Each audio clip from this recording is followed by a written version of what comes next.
The following is a special presentation of the Liberty Flame Sports Network. March Madness is here. Those types of games are the fun ones, the one where everybody's leaning on the edge of their seat. I love March Madness. It's the best time of the year, no doubt. You erase all the records, all the RPIs. Tomorrow isn't promised, and the next game could be your last. When the lights come on, when the crowd starts to buzz, who will rise up? Boom! Layla Sellers from downtown. Greenspound, shot calls as well. Key and Green. Nice move by Ashton Baker, freezing the Duke defense. Amy Johnson on the drive somehow slithers through the defense and scores. This is the best group of girls I've ever played with. Honestly, I love them so much. It's really exciting time for us. Of course, we won a regular season championship, but we have so much more ahead of us. Coming up, the Liberty Lady Flames play for the Big South Women's Basketball Championship on the Liberty Flames Sports Network from VWSE. Liberty Lady Flames basketball is on the air. The Liberty Flames Sports Network from VWSE presents live pregame radio coverage of Liberty Lady Flames basketball. Coming up on the Lady Flames tip-off show, a complete preview of today's game. Plus, the View student communities will present the final pregame thoughts from Lady Flames head basketball coach Gary Green. Now, let's go inside the Vine Center on the campus of Liberty University in Lynchburg, Virginia. Live courtside, here's the voice of Lady Flames basketball, Jamie Hall. And welcome into Championship Sunday. Boy, you play all season to get a chance for a title. Both these teams are very familiar with that opportunity. UNC Asheville looking for their third championship in a row. The Lady Flames looking for their 17th title in the history of this program, and a program's history that goes back a ways, but the championship pedigree only goes back to 1997. So that's a lot of titles in a very short period of time. But being without one for the last 2 years has left a bit of a void, I think, and not just the coaches, but the players as well. We've talked about this through over the course of this weekend, that only one player on Liberty's squad right now has a ring, and that's Shayna Vega. She's the 4-year senior on the squad. Nene Johnson is a senior as well, but a transfer in, so it's only her second year. And it's been a long time. It's been since the mid-'90s, the last time that this team only had one ring amongst them. There have been many years that you would have a situation where there might be 30 rings amongst the team, multiple players having 3 of them going into their senior season. So that's something that I know Coach Green has used not as motivation, but just as a kind of, Shayna, tell everybody what it's like to win a title. What's it like to cut down the nets? What's it like to go to the NCAA tournament and have all that focus? And so I think they're going to be ready to go. Asheville's the number 3 seed, 17-14 overall. They were 12-6 during the regular season. The Flames are the number 1 seed. They were 23-9. That's their current record. They were 16-2 in conference play, 14-0 in the Vine Center this year. How did Asheville get to this point? They beat Campbell in the opening round, 47-42, a typical game against the Camels, low scoring. Then they beat Radford yesterday, the number 2 seed, 60-50, outshot the Highlanders 51%-34, out-rebounded them by 13, but did have 19 turnovers in that game to only 7, but were able to overcome that. How did Liberty get here? They beat Charleston Southern 80-53 in the opening game in the quarterfinals, outshot the Bucks 50%-41. They had 19 offensive rebounds, only 3 for Charleston Southern. That led to 31 second chance points to 2. Liberty also had a 52-22 advantage in the paint in that game. Yesterday, the Flames beat High Point 73-54, outshooting them 48%-30%. Liberty had 17 team assists in that game, did well at the free throw line, 23 of 33, while the Panthers, normally a very good free throw shooting team, went 14 of 26. The overall series between these two squads, Liberty and Asheville, 53-13. Asheville won the 16 title, 64-62 over Liberty in double overtime. If you remember back to that game, Sedalia Ellis, which was the Flames starting point guard, suffered a concussion 3 minutes in and did not play. This is the 4th title meeting between the squads. Liberty won the first 2 back in 1998, 65-53. In 2005, 88-41. This year, the two teams played twice, once back on the 16th of January in Asheville. A victory for the Bulldogs, 48-41. The difference was really at the free throw line, as UNC Asheville shot 17 of 20. The Flames were only 7 of 8. Liberty was a +8 in rebounding, but had 21 turnovers in the game. In the second meeting here in the Vine Center on the 17th of February. Liberty won 53-48. Interesting that Asheville scored the exact same amount in both games. One was a win, one was a loss, 48 points. Flames outshot the Bulldogs 46% to 36% in that game, and they did much better at the free throw line, getting there 18 times, hitting 13 of them. Asheville was only 7 of 10. And Asheville in the 2 games against Liberty, only 9 turnovers in the first meeting, 10 turnovers in the second meeting. They certainly hold on to the basketball pretty well. And as far as minutes are concerned, that's always something that you look at this time of year when you're playing 3 games in 3 days. Asheville against Radford, Webb had 37 minutes, Wall had 35 minutes, Fitzgerald had 31, Scott had 31. In the game before against Campbell, those same 4 had between 34 and 35 minutes. For the Flames against Charleston Southern, no one played more than 27 minutes. That was Layla Sellers. Yesterday against High Point, Baker did have 36, and Sellers had 34, but no one else more than 26 minutes in the game. And Kean Green, because of some foul trouble, only had 16 minutes. So everybody should be pretty fresh, Kyle, as for Liberty coming in, as fresh as you can be when you're playing 3 games in 3 days. Well, 3 games in 3 days, and you got to think this is an exciting weekend just for them to have the opportunity, and now they've made it to the champion. So the adrenaline is flowing, and I think it's kind of that reset. They got some rest last night, probably went to bed early, woke up excited, ready to play. A lot of these ladies have played some big games this year for both teams. Kyla Webb, she had 22 points against Radford last night. She also had 23 points against Liberty in the game at Asheville and added 5 steals to that. So she is going to be probably the key player to look at. But Bree Fitzgerald down low also played well against the Flames, 16 points and 10 boards in this building, and she had a double-double against Radford yesterday as well, 11 points and 13 rebounds. For the Flames, really, you look no further than Kean Green. She struggled at Asheville. She was 3 of 13 in that game, only had 9 points and 5 turnovers in the loss. At Liberty, she had 18 points and 10 rebounds. Yesterday, against High Point, she had 18 points, but most of those came in the second half because of those fouls. She finished up 8 of 10 shooting in only 16 minutes of playing time. So Kean Green, the Foster Fuels who's hot for the Flames. I don't want to say as she goes, the Flames go. They played well when she was out of the lineup yesterday, but you don't want to have to rely on playing well. You want your star in the game, and she's certainly shown us why she's the player of the year in the Big South Conference. Absolutely, and they did play well. You saw everybody rotate through. Baker had 36 minutes, so she was able to stay on the floor and keep the tempo up. Sellers played well. KK Barber as well. She's a great player in the post when Kean was out that first, few minutes with foul trouble. She stepped up a lot and kind of gave them that presence that they needed. It took a lot of games to get us to this point, not just the regular season, but just here in the tournament as well. And Kyle, give us a look at kind of how we got here as far as the bracket. So, yeah, Thursday was round 1, and you had the opening game, 6 p.m. You had Charleston Southern versus Longwood, kind of a play-in game. Keisha Jackson had 16 points in that for CSU as they got the victory, 72-62. Autumn Childress still played really well for the Lancers. She was 9 of 14 with 22 points and 15 rebounds.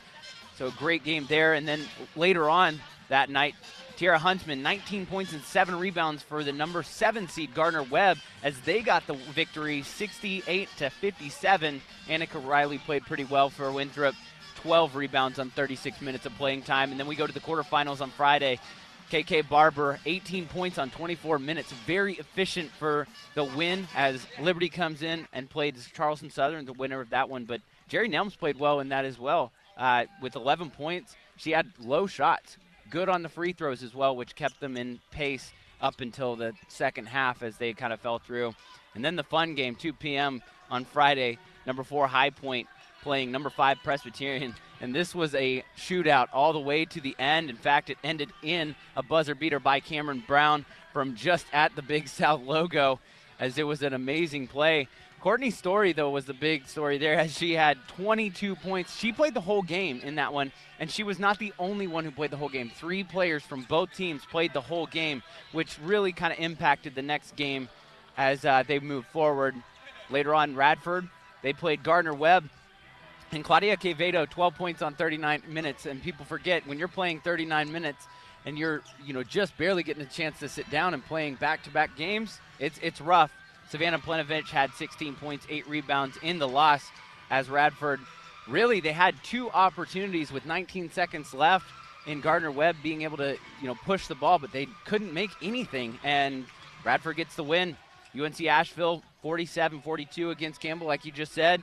You had Haley Barber for Campbell with 9.6 rebounds. Bree Fitzgerald, 7 of 11 field goals with 14 points. And then yesterday, you had Kean Green, 18 points on only 16 minutes because of that foul trouble. She was 8 of 10 from the field. She got in the foul trouble early, but really the other story was Emma Backrath leading all scorers with 20 points. She was 3 of 6 from the three-point line, fouled out with about 7 minutes left, and that's when we saw the change of motion as Liberty got the victory, 78-54. And then UNC Asheville last night, Jada Worthy, 11 points, 8 rebounds on 34 minutes. And UNC Asheville, Kyla Webb, 9 of 12, 75% shooter, and that's who they want to stop. She had 22 points last night on 37 minutes. That's going to be the big matchup as UNC Asheville got the victory, 60-50, and that puts us today. Liberty and Asheville playing for a championship. Coming up here in just a little bit after the top of the hour, we did get a chance to talk to both coaches, so we're going to get some audio from yesterday's press conference with Brenda Mott-Kirkpatrick in her 6th season here at UNC Asheville, and then Lady Flames head coach Kerry Green in his 19th year, 5-time Big South Coach of the Year, and I'm going to put an asterisk after that because I think he should have been 6th-time with the work that they did this year, but it didn't work out that way. We didn't have a vote. So anyway, we'll have those coaches' conversations coming up after this. You're listening to the Liberty Flames Sports Network from VWSC. For more than 120 years, Church Mutual Insurance Company has been there in churches and schools, camps, and senior living facilities. We've been there in times of joy and in the most difficult moments in times of loss. And our success has been measured not by the bottom line, but by our unwavering commitment to protecting our customers so they can continue their important work. Church Mutual Insurance Company, protecting the greater good. Request an insurance quote for your organization at churchmutual.com/quote. Church Mutual is a proud sponsor of Liberty University Athletics. As an experienced home health or hospice RN, you know what the spirit of caring means. The Carilion Clinic family has openings we want to fill with RNs like you, who are committed to the patients they serve. Call us today at 800-599-2537 or visit carillionclinic.org/careers. Our home health and hospice nurses are truly making a difference in care, and so can you. Carter Bank & Trust is a proud underwriting sponsor of the Liberty Flames Sports Network. Carter Bank & Trust offers checking accounts and other deposit services such as savings and retirement accounts. Carter Bank & Trust also provides a full range of commercial and consumer loan products, including personal loans, auto and residential mortgages. Carter Bank & Trust has more than 120 locations to serve you in Virginia and North Carolina. Branch locations are available at carterbankandtrust.com. Equal housing lender, member FDIC. Here comes the relay throw home. He got it. Dead sprint to the warning track. He hauls it in. See the Flames wrap up their homestand at Liberty Baseball Stadium Wednesday, March 14th as Liberty battles George Mason at 3 p.m. Gates open at 2. The first 500 fans get a Flames t-shirt jersey replica. That's Wednesday, March 14th. Liberty versus George Mason at Liberty Baseball Stadium. Don't miss a second of Flames baseball. For tickets, go to libertyflames.com. You're listening to Liberty Lady Flames basketball on the Liberty Flames Sports Network from VWSE. Now back to the Lady Flames tip-off show. Welcome back into our coverage of the Big South Conference Women's Basketball Championship game. Number 1 seed Liberty is hosting number 3 seed UNC Asheville. Tip-off will be just after the top of the hour. Yesterday we had a chance to sit in on head coach Brenda Mott-Kirkpatrick's press conference for UNC Asheville. The first question asked her, what was the difference between the first game, which her team won in Asheville, and the second game that Liberty was able to win in the Vine Center? I think what went well in the win, and I hate to keep repeating the same thing, was we scored 48. They scored 41. I mean, we forced them into some turnovers at our place. I thought with our really gritty, we were a little bit more aggressive and determined. Up here, it was still a low-scoring game. I think 53-48, and I think the comparison there is they defended us. I mean, really, really well. Well, I guess I could say they defended us well both times. I mean, holding us to that same score count. They just outscored us up here. I would be surprised if this is a high-scoring game tomorrow. I think both teams are, but maybe I'm wrong, and that would be great for the viewers. I don't know that would work in our favor too well. But I think that was the biggest difference, and I thought they did a good job job on Jessica Wall the second time. They really defended her. We like for Jessica to hit threes. We don't have to have it. You know, tonight she hit 1 and had 7 points, but they did a really good job of taking her away. And I'm sure they're going to key in on her and then try to box Bree Fitzgerald out. But I thought they played an excellent defensive game up here at Liberty. In your preparation for Liberty, do you notice the same tendencies that Green and Barber do in the post compared to what you face with Worthy and White that you might be able to carry over? I think there are some similarities in terms of our mentality and approach, like those intangible things or mentality. It's got to be the same. I mean, they're great basketball players. You're talking about the player of the year, and you're talking about another all-conference player, honorable mention all-conference. So I think we've got to have the same kind of mentality and approach and key in on those two. And you know, in terms of their style of play, I mean, Kian Green is just physical. I think she's probably one of the most physical, if not the most physical post players in the league. And so we've got to figure out a way to keep her off the glass. I think she's an incredible offensive rebounder. And not that Janela and Jada aren't, because they are, but she takes it to a whole nother level. I think she and Bree Fitzgerald are the best offensive rebounders in the league. Those were the thoughts of Brenda Mott Kirkpatrick, head coach of UNC Asheville. We'll take a break, and when we come back, more of the pregame show, Liberty and the Bulldogs coming up at the top of the hour with the Big South Championship on the line. As an experienced nurse, you know what compassionate professional care is. And you're the kind of nurse we want to hire at Carilion Clinic. Our family has openings where you can truly make a difference in patients' lives. Call us today at 800-599-2537 or visit carillionclinic.org/careers. Our nurses are touching the lives of others, and so can you. Carter Bank & Trust is a proud underwriting sponsor of the Liberty Flame Sports Network. Carter Bank & Trust offers many deposit services such as checking, savings, and retirement accounts, plus 7-to-7 drive-in service 6 days a week. Carter Bank & Trust also provides loan and insurance products, plus many other services such as money orders, notary services, safe deposit boxes, and Christmas clubs. More information is available at carterbankandtrust.com. Equal housing lender, member FDIC. This broadcast of Liberty Flames Athletics is brought to you through underwriting support from Coca-Cola Zero Sugar. Coca-Cola Zero Sugar is proud to present today's postgame report on the radio. On your way home, the Liberty Flames Sports Network will go inside the locker room and bring you the postgame thoughts from the Liberty Flames student athletes and the head coach. More information on Coca-Cola Zero Sugar is available at Coca-Cola.com. Coca-Cola Zero Sugar, new and improved. Taste the feeling. For more than 120 years, Church Mutual Insurance Company has been there in churches and schools, camps, and senior living facilities. We've been there in times of joy and in the most difficult moments in times of loss. And our success has been measured not by the bottom line, but by our unwavering commitment to protecting our customers so they can continue their important work. Church Mutual Insurance Company, protecting the greater good. Request an insurance quote for your organization at churchmutual.com/quote. Church Mutual is a proud sponsor of Liberty University Athletics.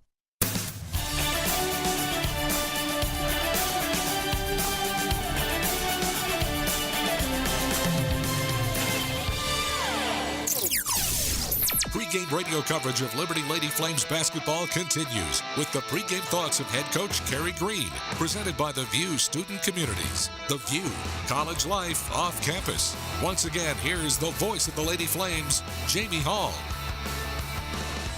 Well, Coach, if I would have talked to you back in October and said you don't have to play the season, we can put you right into the championship game in March. You're going to have to play Asheville, two-time defending champions. I believe you'd have probably signed up for that. No doubt about it. I mean, you play all year trying to get in a championship game, and here we are today. It's been a growing experience for a very young team, and hopefully that experience will carry over into a victory today. When you look at the way this season has gone, I've talked to different people. Some people, and in my mind, I feel like that game at Old Dominion and then Michigan and Drake and the WNIT, it seemed like it was just 15 minutes ago. The season's just flown by. You talk to somebody else and go, wow, with all the things that we've gone through this year with the travel issues and all these different, things as far as being in Massachusetts and then taking a bus to Kansas City and all that stuff. It seems like this season's gone on forever. I imagine the truth is somewhere in the middle, but it has been quite a ride. Yeah, they've this year we've had a lot of unique experiences. Sort of kind way to say it, but it's been experiences, and I really love this team, a team that has taken these unusual experiences and continue to stay focused and grow as a team, and that's exciting. Their future is always going to be bright because their focus is always moving forward. They got a growth mindset, so to speak. We were talking yesterday before the game, and there was some former Lady Flames that were at a little reception that you guys hosted, and saw Diamond Morgan, and we saw Ashley Reininger and Emily Frazier, and all the Frazies. I think most of the Frazies were here, and a lot of talent in that room. It kind of made me think back. All right, over the years, how has things sort of changed, and not just with the program, but with kind of coaching styles, and sometimes you get a group and you kind of have to morph your philosophy a little bit to fit the talent that you've got, and that's the sign of obviously a good coach. If you had to go back and think about those teams from, say, the Sweet 16 run all the way up through the Frazies, what has changed in your style since then? The thing that kind of pops in my mind is, what would you say the percentage of zone that those girls played compared to the percentage of zone that the girls played this year? Well, certainly less zone this year. And I think it's overall basketball. Overall basketball is spread the floor, score a lot of points, and some of the rules of basketball is catering to that style of play. So your four players are really like a guard, and it opens the offense up a little bit. And as you look back, we've had some power players and power teams, and you want to play to your strengths. And we don't have that size like we've had in the past, but the game's changed a little bit too. It's quicker, and they just wanted to bring the fans back and make it more entertainment, and we've had to make adjustments because of that. Asheville, as I mentioned, two-time defending champs. Both games that you guys played this season were low scoring. I hate to use the word ugly, but probably the opposite of what the Rules Committee was looking for when you were talking about those changes. Both games were in the 40s and 50s. You were able to get the win at home. They were able to get the win down at their building. What do you recollect from those two games that stand out to learn from? Well, they're a very gritty team. They're defensive-oriented. Their rebounding is excellent for such a small team. They just knocked off number 2 Radford yesterday and out-rebounded by 13, so that's obviously a concern of ours. Just scrappy, physically scrappy, mentally tough, so you don't win championships unless you have that. Talent is never enough. It's going to be the intangibles, and they certainly bring a swagger, and they are the defending champions, and finishing third in the league, but that's misleading. They had some injuries, but they definitely will be bringing the A game today. Your team has a little bit extra rest. You didn't have to play everybody quite as many minutes as what Asheville played. Where do you feel you're at from an endurance standpoint and a preparation standpoint? Well, adrenaline kicks in that championship game, and you really don't see a lot of difference because of just the adrenaline, and we hope it does kick in. But our team's fatigued, just like their team is fatigued, and anybody that plays 3 games in a row, they have to strap it up tight and go at it. And I shared with them with the players that. The man that doesn't climb the mountain, he don't quit at the bottom. He quits it, halfway up. So even when it's hurting, they have to pay the price to be successful. And every time it's an advancement, the cost, the price for success is higher. So they just got to rip and go and play as much as they can. And hopefully I can help them out with rest, with timeouts, and with substitutions. Coach, we wish you the best. Talk to you at halftime. Thank you. Back with more after this. You're listening to Liberty Flame Sports Network. Today's broadcast on the Liberty Flames Sports Network is brought to you through underwriting support from The View at College Square, The View at Cornerstone, and The View at Liberty Mountain. The View offers townhomes and apartments designed specifically for college students. With convenient locations near Liberty University, The View provides the comforts of home and living accommodations that students desire. More information on The View is available online at viewcommunities.com. The View, college life off campus. Foster Fuels is a proud Team Liberty partner and underwriting supporter of the Liberty Flames Sports Network. Serving Central Virginia for more than 96 years, Foster Fuels offers fuel to keep your home or business running smooth. Foster Fuels has multiple Virginia locations that offer full-service sales and installation of propane appliances. More information on Foster Fuels is available by phone at 1-800-344-6457 or online at fosterfuels.com. Foster Fuels, turn up the heat. Kraft Automotive and Collision Centers is a proud supporter of Liberty Flames Athletics. Billy Kraft Honda, Billy Kraft Chrysler Dodge Jeep Ram, Kraft Hyundai, and Kraft Collision Centers and Auto Glass welcomes the opportunity for you to experience the Kraft difference. On your way home for the game, tune in right here for the Kraft Automotive and Collision Centers post-game radio highlights. From all of us at Kraft Automotive and Collision Centers, go Flames!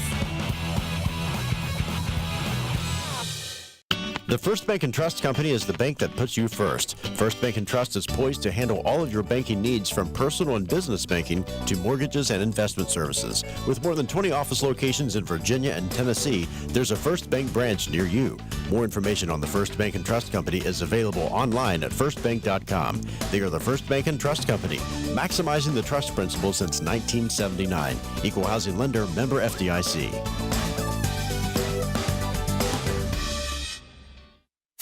This is the Liberty Flames Sports Network. Swing and a miss. He struck him out. Pull-up jumper from 16. Bingo. Touchdown, Liberty.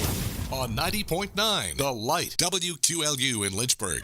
This broadcast of Liberty Lady Flames basketball is authorized under rights granted by Liberty University to Van Wagner Sports and Entertainment and is intended solely for the entertainment of our listening audience. The accounts and descriptions of this broadcast may not be retransmitted in any form without the express written consent of Van Wagner Sports and Entertainment and Liberty University Athletics. The announcers are selected by the Liberty Flames Sports Network and approved by Van Wagner Sports and Entertainment. March Madness is here. Those types of games are the fun ones, the one where everybody's leaning on the edge of their seat. I love March Madness. This is the best time of the year, no doubt. You erase all the records, all the RPIs. Tomorrow isn't promised, and the next game could be your last. When the lights come on, when the crowd starts to buzz, who will rise up? Boom! Layla Sellers from downtown. Green's foul. Shot falls as well. Key and Green. Nice move by Ashton Baker, freezing the Duke defense. Amy Johnson on the drive somehow slithers through the defense and scores. This is the best group of girls I've ever played with. Honestly, I love them so much. It's really exciting time for us. Of course, we won a regular season championship, but we have so much more ahead of us. Coming up, the Liberty Lady Flames play for the Big South Women's Basketball Championship on the Liberty Flames Sports Network from VWSE. Liberty Lady Flames basketball is on the air. The Liberty Flames Sports Network presents live radio play-by-play coverage of Liberty Lady Flames basketball. This game is brought to you by Team Liberty partners Carter Bank & Trust, the home of lifetime free checking, and by Foster Fuels. Turn up the heat. It's game time on the Liberty Flames Sports Network. Once again, here's Jamie Hall. And a title is on the line. Somebody's going to be crowned Big South champions. Is it going to be the Flames for the 17th time? Is it going to be Asheville for the third year in a row? Bulldogs, number 3 seed, 17-14 overall. They had a 12-6 record in the conference, and their head coach Brenda Mott Kirkpatrick is in her 6th season, 84 wins, 106 losses.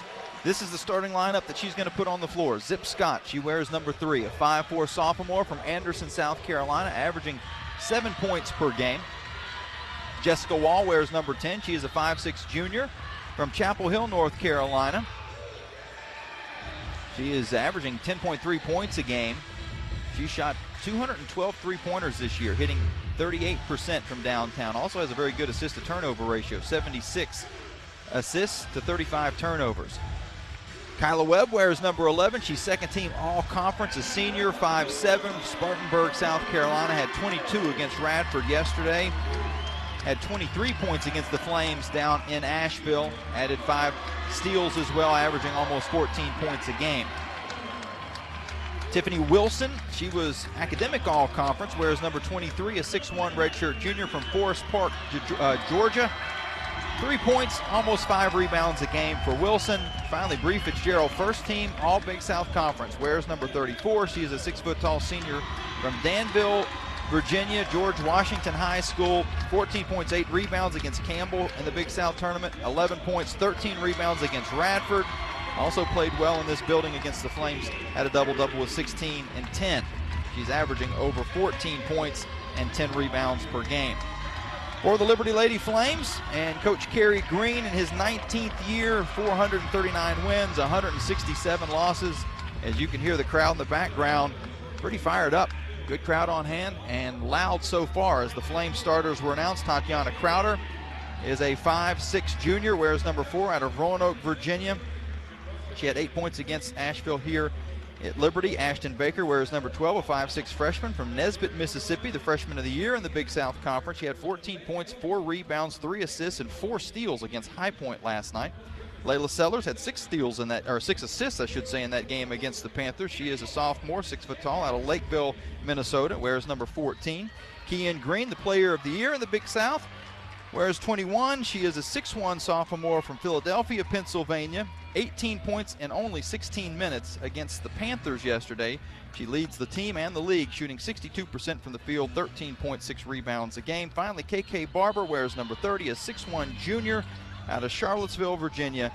She had 18 points, 9 rebounds against Charleston, 15 points against High Point yesterday, and she's averaging almost 10 points and 6 rebounds a game. Flames in the home white uniforms. Asheville in the visiting blue. If you're on Facebook Live, you can switch over to the play-by-play feed, which is in the description.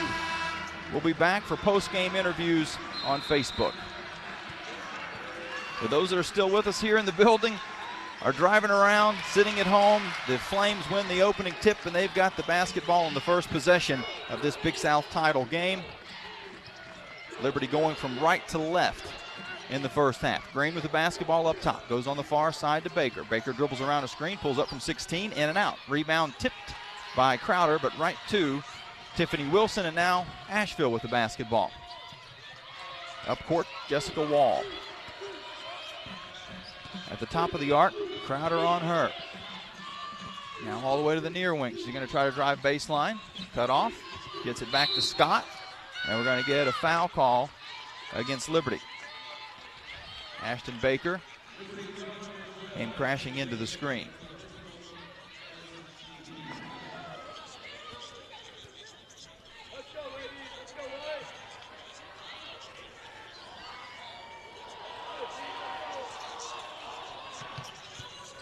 Bulldogs will inbound and get it on the far side to Kyla Webb.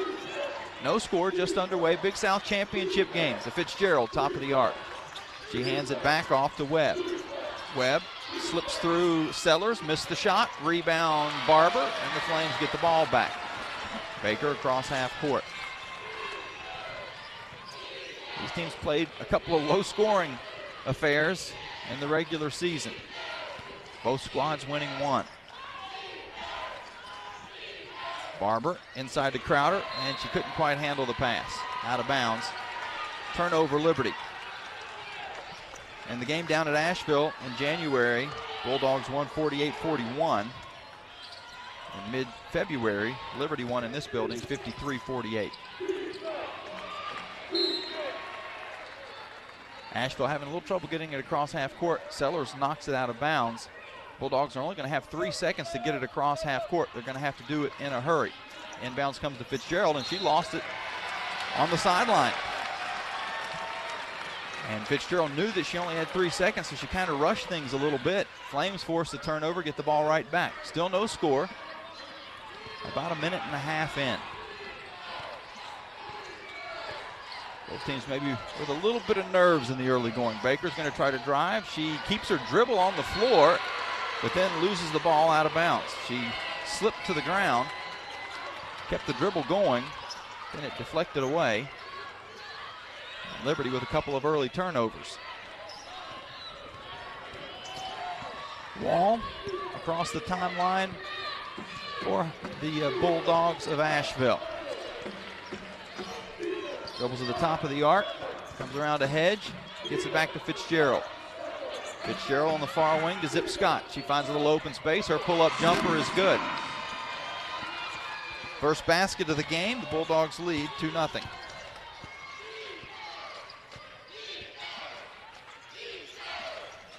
Green lobs inside to Crowder, and Crowder's fouled, and she goes down hard.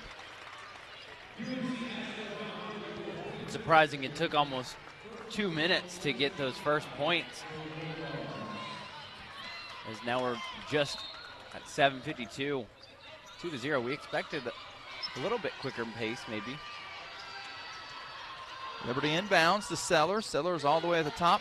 We'll find Crowder, who was able to shake off the contact a moment ago.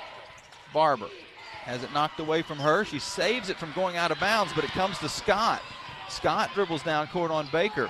Now back up top to Webb. Webb's jumper is short. Offensive rebound, Fitzgerald, who's fouled and hits the shot as well. A correction, it's Tiffany Wilson. Wilson with the offensive glass work. And a chance for the Bulldogs to open up on a 5-0 run. Wilson, though, only a 34% free throw shooter as she steps to the line. Kean Green picking up her first personal foul. We'll see if Coach Green does the same as he did yesterday, and that was bring her out of the game after she picked up one, and that's what happened as Ola Mokrot will come in. That was also the time that the Flames went on a bit of a run yesterday. We'll see if the bench, in this case, Ola, is able to come through again. Liberty down 5-0 after the made free throw by Tiffany Wilson. Barber at the top of the arc. Looks interior. Instead comes back to Mokrot on the near wing. Now to Baker. Baker dribbles around a screen, and we're going to get a moving screen against Mokrot as she tried to spin to the basket, but spun before the contact, not after. Not the best of starts for Liberty. Less than 3 minutes in, down 5-0, and 4 turnovers. Flames pressuring the Bulldogs, but Jessica Wall gets it across fairly easily. She has Sellers on her. Dribbles around a hedge on the near wing. 12 seconds on the shot clock. To Webb, now to Wall, back to Webb. Far side Scott. Scott's going to drive on Baker. Her jumper is good. Tough shot by Zip Scott. And the Bulldogs now lead 7-0. Flames have only taken 1 shot in this game so far. 4 turnovers. And no Kean Green at the moment after she picked up an early foul. Crowder at the top of the arc, goes over to Mokrot. Thought about the 3, now takes a couple of dribbles, gives it back to Crowder. 8 on the clock, she'll pull it outside. She's going to have a little space to get to the basket. Goes up strong and scores. Tatiana Crowder, what a shot. Into the contact, off the glass, and the Flames end the 7-0 run.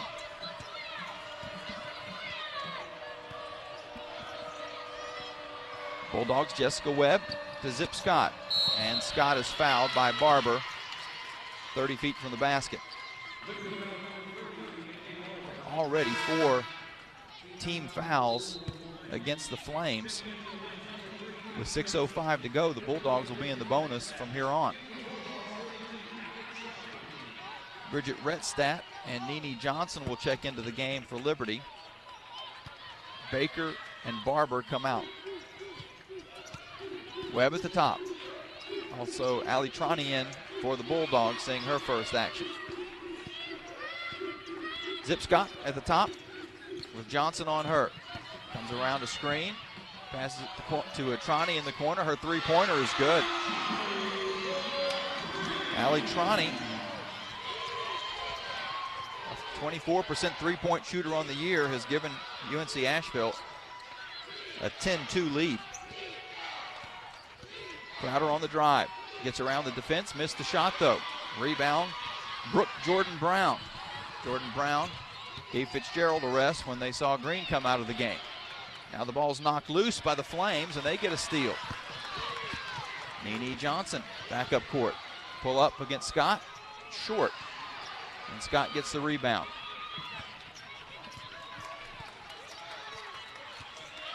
Zip Scott, 5'4", sophomore, and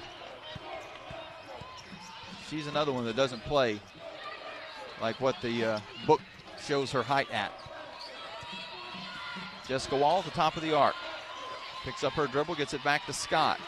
6 on the shot clock, poked away by Nene Johnson, and then Johnson got hit in the eye. Shot from deep is off the mark. Sellers gets the rebound, and then Johnson is still shaking off the injury. She's bringing the ball up the court, and I think she needs to come out. The officials, I'm surprised that they haven't stopped the game because she looked in distress. Pull-up jumper from Makarat is off the mark, and Nene is still trailing behind the play after Asheville gets the rebound. And that's almost a spot when you're in that kind of distress, you're better off just to go down to the floor and stay there until they blow a whistle when you've got the ball. Now, you can't really do that on the defensive end, which is where she's at right now. Scott bounces it up top to Webb. Webb over on the far wing to Wall. 7 on the shot clock. Wall dribbles into the paint, kicks it to Troney. Troney shoots up another 3. It's off the mark. Rebound Rettstadt, who gives off to Nene Johnson, and he looks to have shaken it off a bit more. Baker's at the scorer's table set to check in. Nene looks a bit better than she did the last couple trips down. Pass is deflected into the backcourt by the Bulldogs. Still 12 seconds to shoot. Liberty tracks it down. Nene got away with a travel. She goes into the paint. Missed the layup, but Rettstadt got the board. Her putback's good. Bridget Rettstadt on the glass, and the Flames have cut this down to a 6-point game.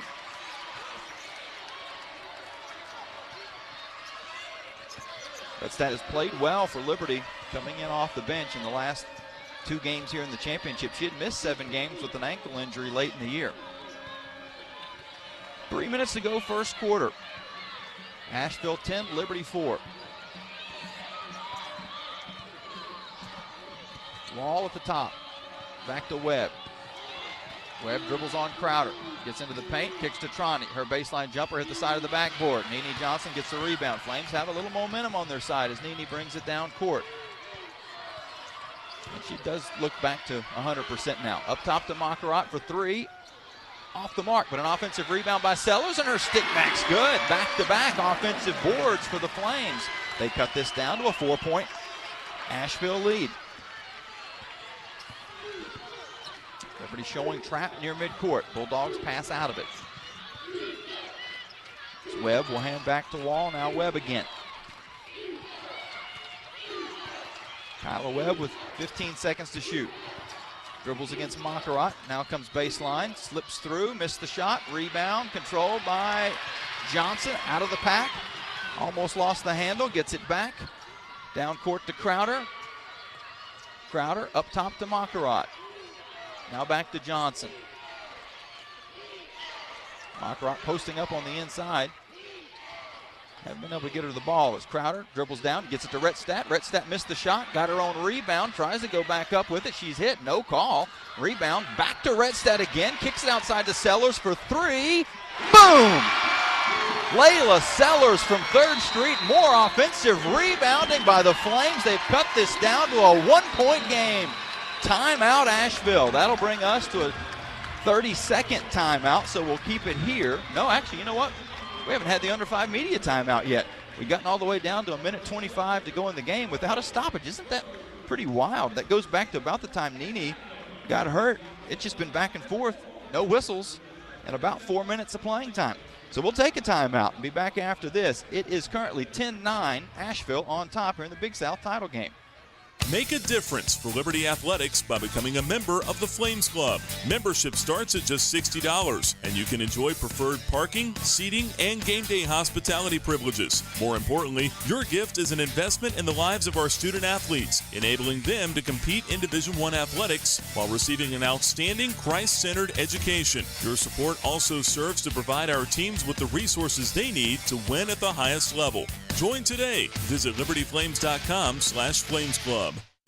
La Quinta Inns and Suites across from River Ridge Mall in Lynchburg is a proud underwriting supporter of the Liberty Flames Sports Network. La Quinta offers spacious rooms with soft pillow top beds and high-speed internet access. Plus, start your day off the right way with La Quinta's Bright Side Breakfast. More information on La Quinta Inns and Suites is available at lq.com. La Quinta Inns and Suites is a proud partner of Liberty Flames Athletics and the Liberty Flames Sports Network. For over 30 years, Thompson Brooks Insurance has offered health and life insurance, Medicare, and retirement planning services to businesses and individuals. Insurance options include Anthem, Optima Health, Piedmont Community Health, and Mass Mutual. Information is available through Thompson Brooks Insurance and their staff at 434-385-8500. That's 434-385-8500, or visit them online at thompsonbrooksinsurance.com. Now back to live play-by-play coverage of Liberty Lady Flames basketball in the 2018 Big South Championship on the Liberty Flames Sports Network from VWSE. Welcome back in here to the Vine Center. Jamie Hall, Kyle Vett with you. Lady Flames have cut what was a 10-2 deficit down to 10-9. And it's been about the offensive glass. Flames with offensive rebounds from Bridget Redstadt. A couple of them were on her own shots, but she kept the ball alive. Fought through some contact as well down low. She's got 4 rebounds total in this game as she came in for KK Barber. Also, Kean Green is out at the moment. Both Barber and Green picked up an early foul, as did Ashton Baker. Mockrot has been playing with 1 foul. Layla Sellers just hit a 3-pointer. She's 2 for 2 in the game, leading Liberty with 5 points. Zip Scott has 4 for Asheville.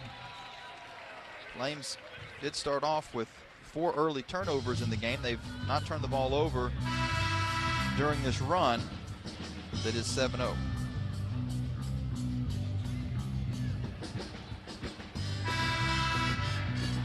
Ashton Baker will check back in. Also, Melise Uchar seeing her first minutes. She played quite a bit yesterday in the first half as well.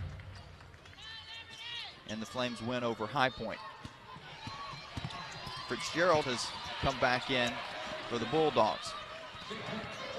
Liberty pressures, but the ball does get across half court.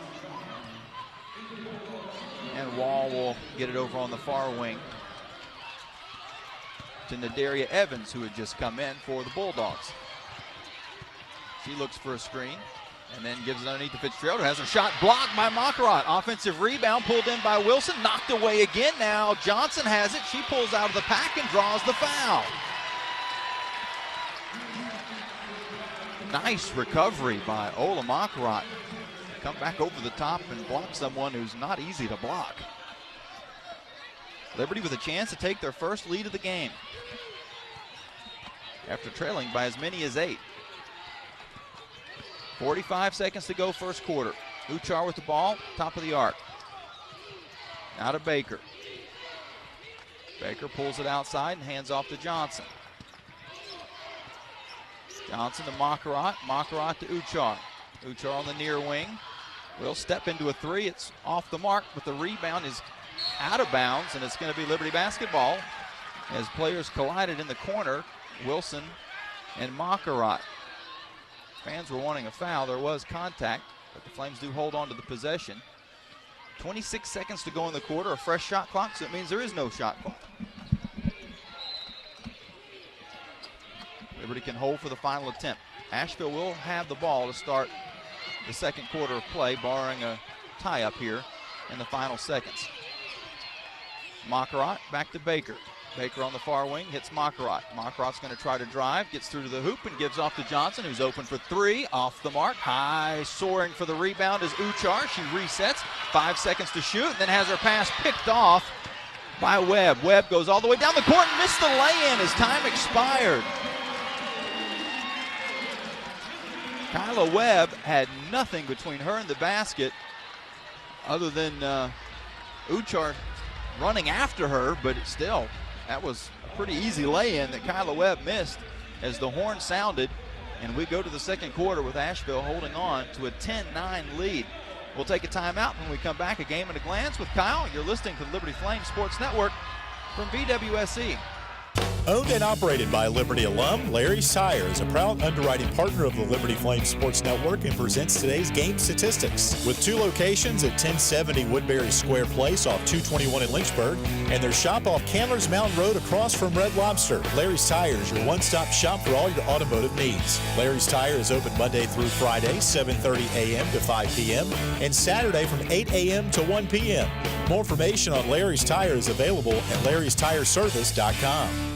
Lido Pizza is an underwriting supporter of the Liberty Flames Sports Network. Lido Pizza Lynchburg offers pizza in many sizes with various toppings, including different meats and veggies. Lido Pizza also features pasta, calzones, salads, subs, and appetizers. Lido Pizza Lynchburg also accepts Flames Cash. They're located at 120 Simons Run in Lynchburg in front of Kohl's. Lido Pizza Lynchburg can be reached by phone at 434-237-9495 or online at lidopizza.com. Lido Pizza. Our pizza is square because we don't cut corners.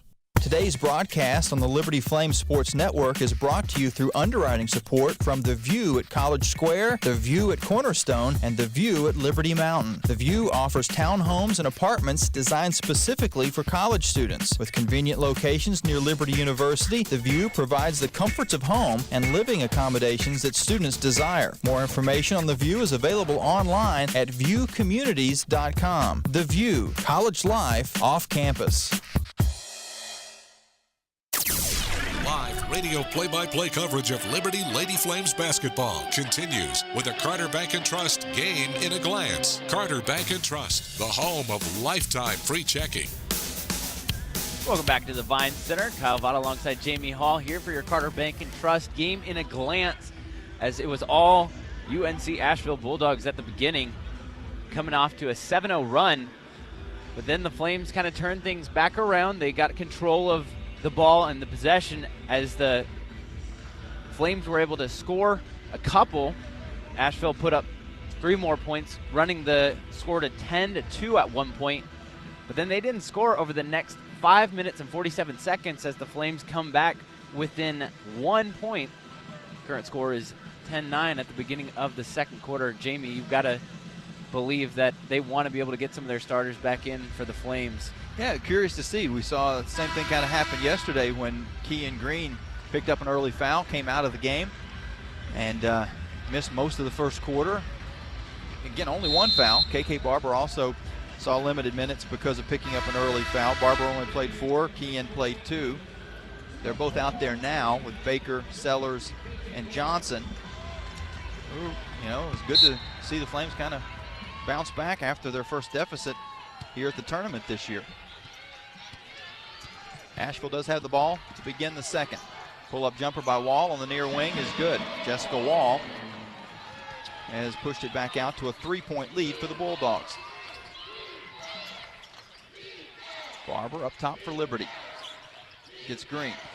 Green takes a couple of dribbles into the paint, cut off, back out to Baker. Baker reposts Green. Squares up, spins, gets a little bit of contact, missed the shot. Tried to get her own rebound, and she's going to be called for a second personal foul. And let's look down the bench, and just like yesterday, deja vu all over again. Ola Makarot checks in for Green. Green picked up a foul in the first quarter yesterday, picked up a second foul early in the second quarter yesterday, only played 2 minutes. So right now she's only listed as playing 2 minutes in this game as well, and I imagine we won't see her till halftime. But if the result works like it did yesterday, that's not going to be a bad thing. She came out like a house on fire in the second half. Webb, a jumper from the top is good. Kyla Webb from about 16. And Asheville now with back-to-back baskets. Has reopened a 5-point lead. Barber to Makarot. She steps into a 3, in and out. Rebound, Johnson though, back out to Baker, and the Flames get another chance. Say basketball is a game of inches. That one probably missed by about 1/4 of an inch. Makarot again on the near side, now to Baker. Baker swings into the paint, bounces it over on the far side to Barber, who's open for 3. Boom! KK Barber from downtown. And Liberty's cut this back to a 2-point game, 14-12. Flames have not led. Asheville led by 8. 8:15 to go, second quarter. Big South Championship on the line. Will it be 17 for the Flames or 3 in a row for the Bulldogs? And 4 total. Fitzgerald to Evans. 8 on the shot clock as Evans dribbles against Baker. Now around a hedge, comes to the near side, drives to the hoop, has the ball knocked away, but a foul is going to be called. And depending upon who that was on, somebody's going to get their second foul of the game. It's Baker's second.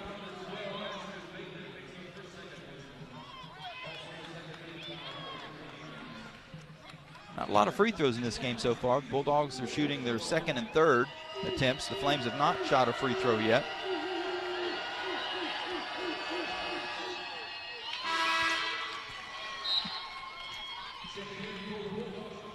Free throw is good.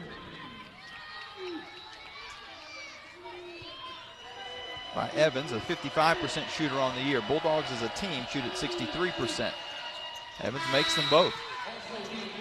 Back to a 4-point lead for Asheville.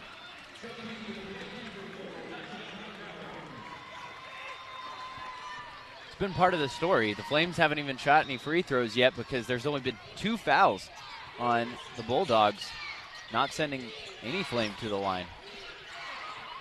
Liberty's Barber on the near wing. To Evans. Flames attacking the goal to our left here in the first half.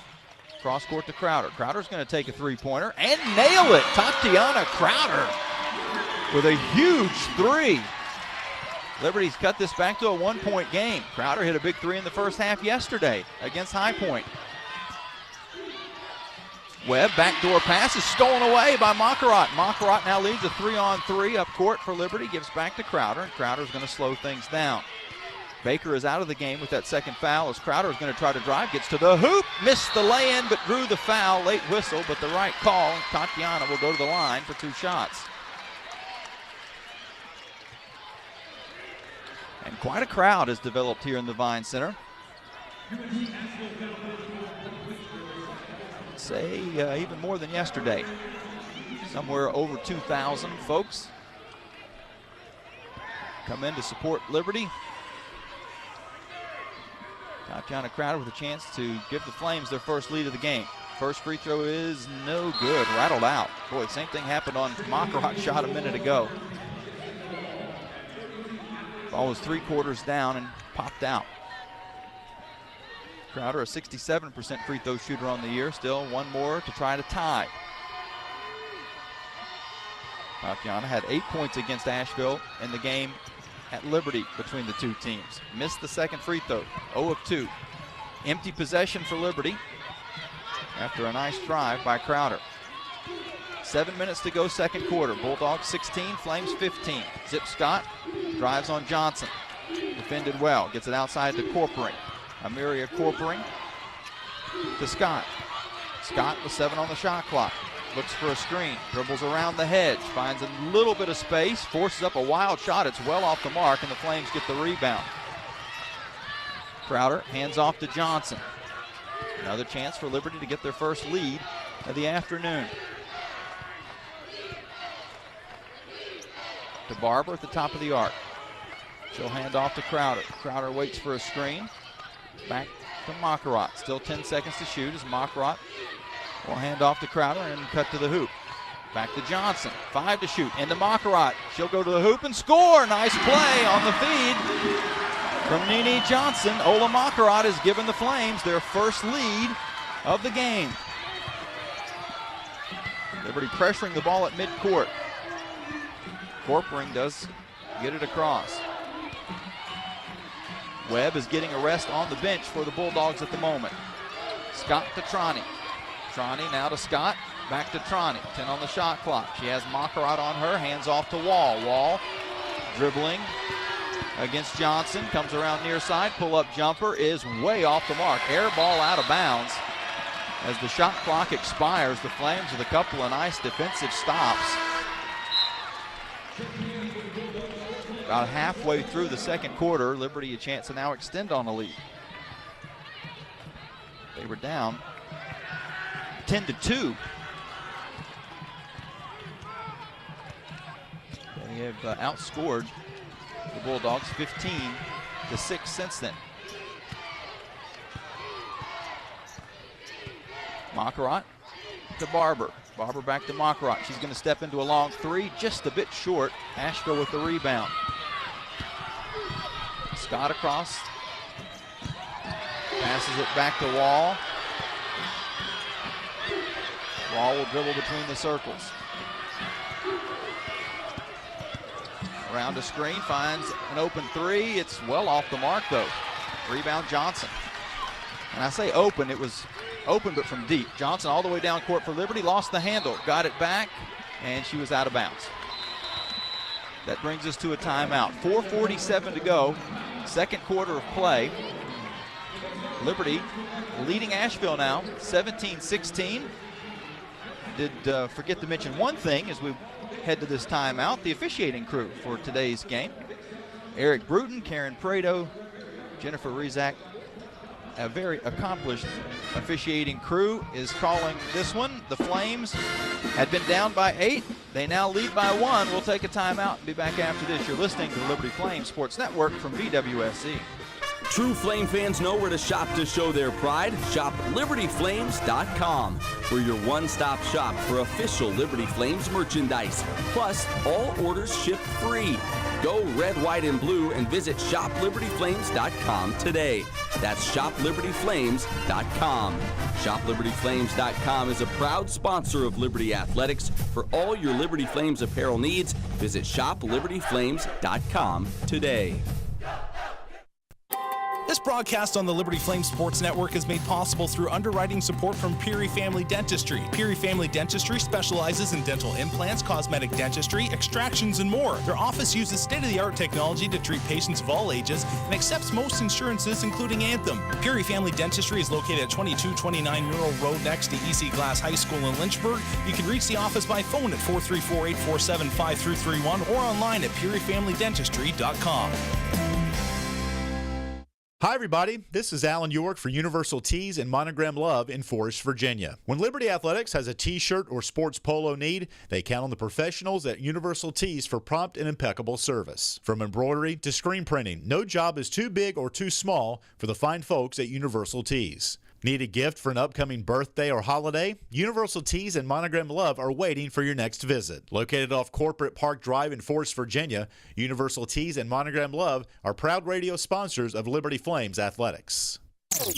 Now back to live play-by-play coverage of Liberty Lady Flames basketball in the 2018 Big South Championship on the Liberty Flames Sports Network from VWSE. 4:47 to go, second quarter. Liberty, after trailing by as many as 8, has now taken a 17-16 lead. And it's been without Kean Green again. She picked up an early foul, only played 2 minutes in the first quarter, played 1 minute in the second quarter before she picked up her second personal foul. But it worked yesterday. It kind of fell into place that Flames picked up the slack while she was out of the game. Same thing happened today. Liberty was able to get back on track. And then it was the Kean show in the second half against High Point yesterday. Hopefully that's a good omen for today. Yeah, and you see them come back. It's nice to see 3 of them are perfect from the arc. So they're Sellers, Crowder, and Barber all hit on their 1-3 that they've taken so far. So that pushes their percentages a little bit better. They're looking for open shots, not just any shot, but open shots, which is good. I'd like to see Makarat hit a couple. She's missed 2 so far. Bulldogs with the basketball. Flames again showing some trapping action near midcourt. Back out of it now. Both teams shooting 33% at the beginning of this game. Trani is open for a 3 and in and out. Seeing a lot of unkind iron in the early going for both teams. Johnson with the basketball for the Flames. Up top to Crowder, now to Mockrock. Looking for Barber, interior, finds her. She squares up, dribbles towards the hoop. Nice step through move, high off the glass, but off the mark. Actually defended pretty well by Jordan Brown. Asheville back up court, and a traveling violation is going to be called against Trani as she shuffled on the far sideline. That is the Flames have 6 turnovers in the game so far. That's 4 now for Asheville.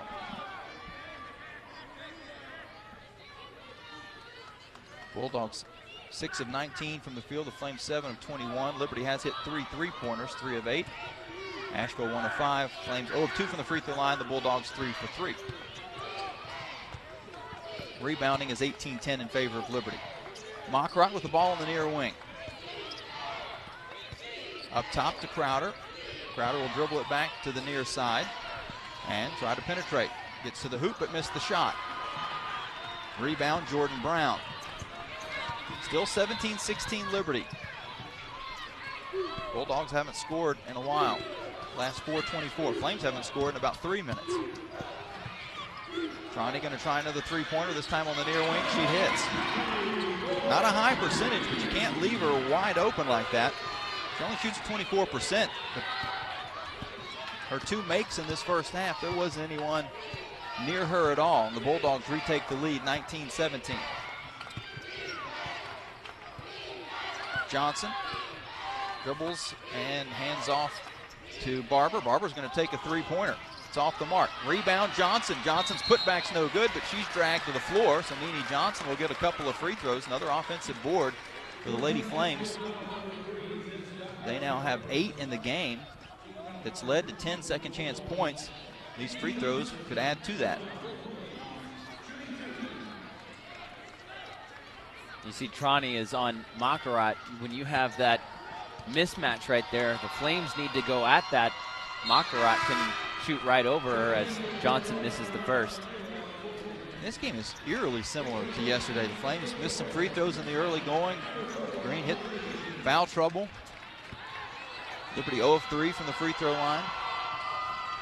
Johnson gets that one to fall through. It's a 1-point Asheville lead. Molly Reagan comes in for Liberty, as does Bridget Rettstadt. Sellers, Crowder still out there, as is Johnson. Kyla Webb with the ball for the Bulldogs. Dribbles around a hedge at the top of the arc. Comes into the corner to Troney. Troney bounces it deeper down low. And in the side to Jordan Brown. She has her shot blocked from behind by Molly Reagan. And Liberty comes away with the basketball as well. Collapsing defense by the Flames. And a chance for Liberty to regain the lead with 2:15 to go in the second quarter. Crowder to Reagan. Now to Sellers. Sellers well outside the wing. Will lob to Rettstadt. Nice catch by Bridget, but missed the shot. Molly Reagan had the rebound. It's knocked away from her. And out of bounds to the Flames. That was a good look, too. You have that sizing mismatch that they need to make sure that they continue to utilize, because that's where the Flames are really good at, is inside the paint. One thing that Coach Brenda Mock-Kirkpatrick has been able to do is give Bree Fitzgerald some rest in this first half with Green out of the game. Now Barber out as well. She's not had to play a lot of minutes. Flames having trouble getting it in. They do to Crowder. Crowder shot falls, foul called. Tatiana will go to the line for a chance at a three-point play. And that was a beautiful move. Good look by Nene Johnson on the inbound right as she cut through for Crowder. Under the basket, hard shot. And she didn't have a lot of time left to get that inbounds pass off.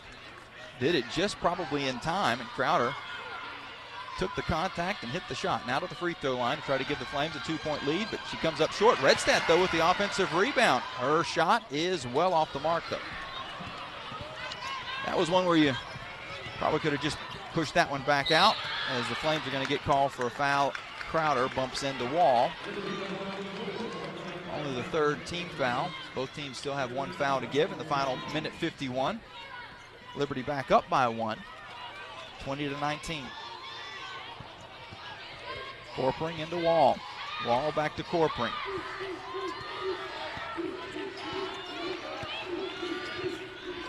Near side to Webb. Webb pulls up from 18 and hits. Kyla Webb with the range, and the Bulldogs now lead by 1, 21-20. Sellers with the ball for the Flames. Off of a Rettstadt screen. She's going to try to penetrate. She's cut off. Gets it back to Reagan. Now on the far wing to Johnson. Still 14 seconds to shoot as Johnson dribbles to the middle, hesitates, and kicks to Crowder. Crowder with 8 on the shot clock finds Sellers. Sellers steps into a 3. Short. Rebound Johnson, though. Lost it. It's on the floor, and the Bulldogs come out of the pack. with the basketball. Webb down court. Back to Wall. They play catch. And Webb will pull it back to midcourt. Dribbles all the way to the far wing. Comes off of a hedge. In the corner. Around, far wing, looking for Corpring, and it skips through her hands and out of bounds.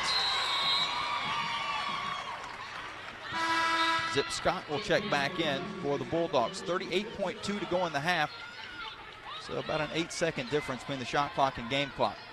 I think with all the circumstances the way they are, if the Flames could get some points here and take a lead into halftime, they'll count that as a major victory. Johnson with the ball for Liberty. Dribbling against Scott. Now to Redstadt. Redstadt back to Johnson. Johnson waiting for some movement. Gives it off to Crowder with 6 on the shot clock. Crowder to Molly Reagan, who's open for 3. Boom! Molly Reagan, only 1 3-pointer all season. Nails one in the championship game. 4 seconds to go. Webb across half court to Scott. Scott gets the shot off at the buzzer, but comes up short. And Liberty will take a 23-21 lead into the locker room. And talk about unsung heroes stepping into clutch situations. Molly Reagan with that 3-pointer is exactly what the doctor ordered as the Flames take the lead into the break. We're going to get Coach Kerry Green's thoughts briefly as he heads into the locker room. A lot of similarities, unfortunately, to yesterday's game as far as Kean getting into some foul trouble and some bench players stepping up. In this case, Molly Reagan hitting that 3-pointer right before halftime. Well, it's a great shot that Molly made there. Molly can make that shot. You rarely get to see her do that, but I'm glad that we gave the ball up and gave her a chance because that was the open shot to take. Regardless if you make it or miss it, that was team play right there to give it up. We got to get on the boards better. When we get in the game, we're rebounding, especially on offense. And you look at Nene, probably leading us with offensive rebounds, but we're missing too many shots and leaving the door wide open. I've got to be pleased with defense. You hold them 21 points, but we got to finish shots. We're just throwing things up there and either turn the ball over or taking off-balance poor shots. All right, Coach. Thanks for your time. Head coach Kerry Green goes into the locker room with a 2-point lead after trailing by as many as 8 points in the first half of the game. 10-2. Liberty was able to use a 7-0 run at that time to get back in it, and this 2-point lead is their largest of the afternoon. We'll take a timeout. When we come back, we'll have Katie in the studio take a look at our Southern Air out-of-town scoreboard. A little bit later on, we'll have your complete Larry's Tire and Auto stat sheet. As far as your Lido's Pizza piping hot performer from the first half, I think that's got to be Tatiana Crowder. 7 points, 3 of 5 shooting, nailed a big 3-pointer. Had some struggles at the free throw line, but other than that, she played big for the Flames. And considering she comes in only averaging 3 points a game, she's more than doubled that in the first half, and they needed it because the Flames' leading scorers, Kean Green and KK Barber, just had 0 and 3 points respectively because of some first half foul trouble. Green with the foul trouble. Barber just was 1 of 3 from the field in 11 minutes of playing time. Green only played 3 minutes in the first half of the game. We'll take a break. Again, Liberty on top at the intermission, 23-21 in the Big South title game. More after this on the Liberty Flames Sports Network from VWSE. Today's broadcast on the Liberty Flames Sports Network is brought to you through underwriting support from the Pinkerton Chevrolet Service Center, located at 801 Graves Mill Road, just off the 501 Lynchburg Expressway. The Pinkerton Chevy Service Center is prepared to handle all of your automotive needs. Hours include 7 to 7 Monday through Friday and 8 to 5 on Saturday. More information on scheduling your car service is available online at pinkertonchevy.com. Pinkerton Chevy is a proud supporter of the Liberty Flames Sports Network. Today's broadcast on the Liberty Flame Sports Network is brought to you through underwriting support from Southern Air. Since 1946, Southern Air has focused on delivering customer satisfaction and has grown into a full-service commercial, industrial, and residential contractor. With offices in Virginia, West Virginia, and North Carolina, there's a Southern Air office near you. More information on Southern Air is available by phone at 800-743-1214 or online at southern-air.com. Summit Mortgage Corporation is proud to support the Liberty Flames. At Summit Mortgage, we live, love, work, and play where you do. We are local, and we are the experts you can trust when you are ready to buy or refinance your home. From first-time homebuyer loans to cash-out refinances, we have got you covered. More information is available at lynchburglender.com or call 434-237-1027 to start your Summit experience. Summit Mortgage Corporation, NMLS 1041, NMLSconsumeraccess.org, Equal Housing Opportunity. Serving the Lynchburg, Forest, and Smith Mountain Lake area since 1992, Runkin Pratt Senior Living Communities is an underwriting partner of the Liberty Flame Sports Network. Runkin Pratt offers quality assisted living, memory care, and short-term respite stays. Locally owned and operated, Runkin Pratt provides 24-hour personal care, medication management, daily meals, and a calendar of events. More information on Runkin Pratt is available at runkinpratt.com. Runkin Pratt Senior Living Communities. We want to do life with you.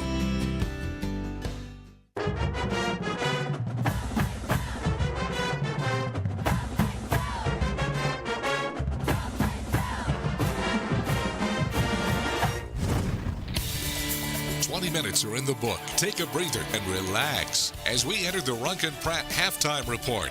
Runkin Pratt Senior Living Communities. We want to do life with you. First half analysis and the Larry's Tire and Auto Repair statistics are coming your way. But first, here's a check of the Southern Air out-of-town scoreboard. Welcome into the Runkin Pratt Senior Living Community halftime report. Back here in the studios of 90.9 The Light.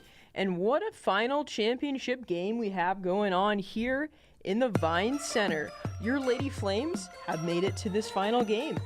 And they're up against UNC Asheville with a halftime score, of 23-21, with the Flames up by just 2 points.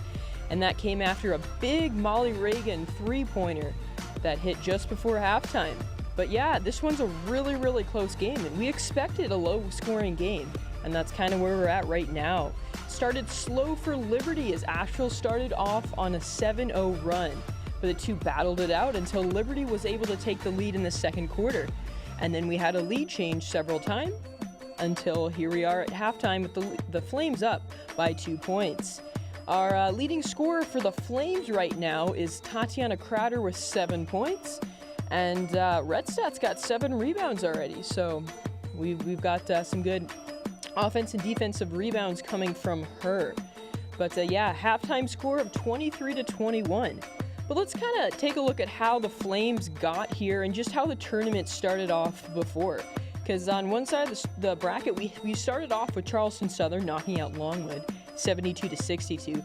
Then Liberty beat Charleston Southern 80-53. And then we had High Point beating Presbyterian 62-60.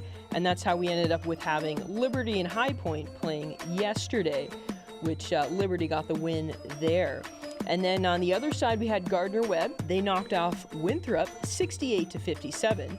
Then Radford knocked out Gardner-Webb 53-51. And then we had UNC Asheville beating Campbell 47-42, and then the Radford and UNC Asheville game yesterday, which battled out, resulting in an Asheville win 60-50. And so that's kind of how we are here with Liberty and UNC Asheville. As we said before, and I'm sure you know, it is Champ Week, and we're kind of on the last day. So a lot of final games, especially in women's basketball, battling it out. We also have other games going on today in the NBC Women's Tournament final. We have Northern Iowa and Drake battling it out at 3 o'clock. We'll also have Princeton and Presbyterian at 4. And then we'll have Texas State and Little Rock at 7 for our Sun Belt Conference Women's Championship Final. On the other side of that, we also have men's basketball, big games going on. But before we get into that, our Liberty men's update. They will be playing in the College Insider Tournament for the second straight year. And Liberty will host this tournament, so games will be starting on Monday. And Liberty starts off with North Carolina A&T on Monday at 6 p.m. So you're not going to want to miss that one. But yeah, let's talk about some men's basketball. Big games last night, especially for you Virginia fans. UVA got the win last night over UNC, 71-63 in the ACC final game. So Virginia's going into the tournament as a number 1 seed, which is pretty exciting. Villanova also with the win over Providence, 76-66. That was in our Big East final game. And in the Big 12, we had Kansas with a big win over West Virginia, 81-70. And finally, our Pac-12 winner last night was Arizona over USC, 75-61. But coming into today, we've got 3 important games to finish off our final games before we get into our selection show, which starts tonight, because tonight is Sunday, Selection Sunday. We have right now going on, we have Davidson and Rhode Island for the Atlantic 10 men's final championship. Rhode Island is up right now 53-52. And that is in the second half with about 4 minutes to go. So that's a good close game. We also have Kentucky and Tennessee. In that one, Kentucky is up just by 1 point, 61-60. And that one also is our second in the second half. So just 5 minutes left in that SEC final men's championship game. And then finally, this afternoon, 3:30, we'll have Houston and Cincinnati battling it out for our AAC Conference Championship game. So exciting day for basketball, and especially a weekend as we see the final for our Big Cell Championship for our women today. Other Liberty news, we also had, yesterday we had softball going on. They beat Ohio in the second game, but lost to Baylor in the morning 9-0. We also have baseball finishing up their 3-game series with Canisius, and they're looking not to try and not get swept by them, but today it looks like Canisius is up 1-0 currently. This is the top of the 6th. So there's still a chance for Liberty to get a nice win here in this Canisius 3-game series. And we've also got Liberty Women's Tennis is going to be playing at Wake Forest starting at 4 p.m. But yeah, that's it for a bit of our Liberty news. So we'll take a quick break. Then we'll head back out to Vines, where Jamie will provide us with the Larry's Tire and Auto first half stats. You're listening to the Liberty Flames Sports Network from VWSC on 90.9 The Light. Here comes the relay throw home. He got it. Dead sprint to the warning track. He hauls it in. See the Flames wrap up their homestand at Liberty Baseball Stadium Wednesday, March 14th as Liberty battles George Mason at 3 p.m. Gates open at 2. The first 500 fans get a Flames t-shirt jersey replica. That's Wednesday, March 14th. Liberty versus George Mason at Liberty Baseball Stadium. Don't miss a second of Flames baseball. For tickets, go to libertyflames.com. As an experienced nurse, you know what compassionate professional care is. And you're the kind of nurse we want to hire at Carilion Clinic. Our family has openings where you can truly make a difference in patients' lives. Call us today at 800-599-2537 or visit carillionclinic.org/careers. Our nurses are touching the lives of others, and so can you. Carter Bank & Trust is a proud underwriting sponsor of the Liberty Flames Sports Network. Carter Bank & Trust offers many deposit services such as checking, savings, and retirement accounts, plus 7-to-7 drive-in service 6 days a week. Carter Bank & Trust also provides loan and insurance products, plus many other services such as money orders, notary services, safe deposit boxes, and Christmas clubs. More information is available at carterbankandtrust.com. Equal housing lender, member FDIC. This broadcast of Liberty Flames Athletics is brought to you through underwriting support from Coca-Cola Zero Sugar.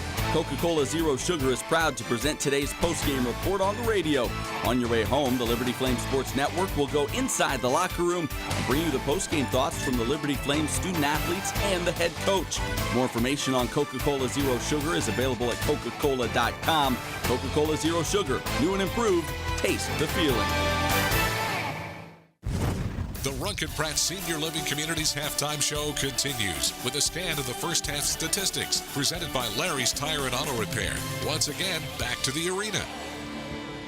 And welcome back in here to the Vine Center. Lady Flames lead Asheville 23-21, but Liberty had trailed by as many as 8 points in the first quarter of the game, 10-2 at that time, and it was some unsung heroes for Liberty in the first half. As Nene Johnson, not that she's unsung, she plays big minutes for the Flames, but she did it in a way that we're not used to seeing, and that's rebounding the basketball. She had 6 rebounds. That's a career high for her. Tatiana Crowder had 7 first half points. She had only had 8 in the Big South tournament combined over her entire career before this game. She almost matched that in the first half against Asheville. And Bridget Redstadt came in off the bench with a couple of points and 7 rebounds, just 1 off of her career high. Those were all in. They were all in because of the foul trouble that Kean Green picked up, as well as Ashton Baker. Baker and Green both with 2 first half fouls. Saw limited minutes because of it. Baker only played 7 minutes. Green played 3. KK Barber only played 11 minutes in the first half. She had 3 points. 3 points for Molly Reagan, and that was a big 3 right at the end of the half to give the Flames the 2-point lead as she hit only her 3rd career 3-pointer and 2nd of the season. The other one goes all the way back to the opening game against Old Dominion. Leading scorer for Asheville was Ollie Troney. She hit a couple of 3-pointers. She's had 6 points in the game. Zip Scott and Kyla Webb had 4 each, 3 for Tiffany Wilson, 2 for Evans, and 2 for Wall. If you'd have told me that Kean Green and Bree Fitzgerald would both be scoreless at halftime, I would have said you were crazy, but that's exactly what has happened. Fitzgerald with only 2 rebounds. Green hasn't had any rebounds and has only taken 1 shot in the first half of the game. But if it's any indication as to how things went yesterday, I imagine she's going to come out with a little bit of fire in her belly. She certainly did after only having 2 first half points against High Point. She came back and scored 16 second half points to lead the Flames. Shooting wise, Bulldogs 35% from the field, the Flames 32%. Asheville 2 of 6 from 3, the Flames 4 of 11. Bulldogs 3 of 3 from the free throw line. Liberty, though, only 1 of 5 from the free throw line. They did win the rebounding battle 23-13, including 10 offensive boards to 2. Turnovers 6 for the Flames and 5 for Asheville, but 4 of those Liberty turnovers came very early in the game, so they did a much better job later on. Liberty will have the ball to start the second half. Baker, Barber, Green, Crowder, and Sellers, the original starters out there for the Flames. Liberty going from left to right as Baker tries to drive, kicks it back outside to Barber. Barber over on the far wing to Crowder. Waits for a screen, now gives off to Baker. Baker's going to try to drive, spins in, doesn't have anything. Back to Crowder. Crowder to Baker. Baker's going to fire up a 3 off the mark. The rebound trickles to the near side corner. Baker tries to track it down, goes crashing into the table, but can't get to it in time. And the Bulldogs get the ball back for the first time, I should say, here in the second half. Asheville's Webb goes all the way down the length of the court and banks it in to tie the game at 23. Kyla Webb is a special player for the Bulldogs. She hit some enormous shots against Radford to help them get to this championship game yesterday. Green going to take a jumper from 14. It's off the mark, and the Bulldogs' Fitzgerald gets the rebound. No rhythm for Liberty to start this second half. Scott with the ball for the Bulldogs. Again, they're attacking to our left. Bounces it to Wall, and Wall will retreat out towards midcourt. 10 on the shot clock. Crowder on her. She pulls up. Long jumper is off the mark. Rebound Liberty. Baker tries to push it. Gets it up court quickly, doesn't really have any numbers. So she'll set things up. Waits for some movement. Comes near wing to Sellers. Sellers over to Barber. Still 13 seconds to shoot. Now to Crowder. Crowder holds it there for a moment. Lobs to Green. 6 on the shot clock. To Barber. Barber for 3. Off the mark, and we're going to get a foul underneath against Crowder as she collided with Zip Scott. The three-pointer would have counted. It was in the air before the contact. The KK shot was long. And the Bulldogs now get it back after the first foul of the game called against Tatiana Crowder. First team foul as well. Asheville breaks the initial pressure. Now gets it to Scott. Scott was looking for Wilson. She was cutting to the hoop, but didn't find her, and now has to push it back outside to Wall.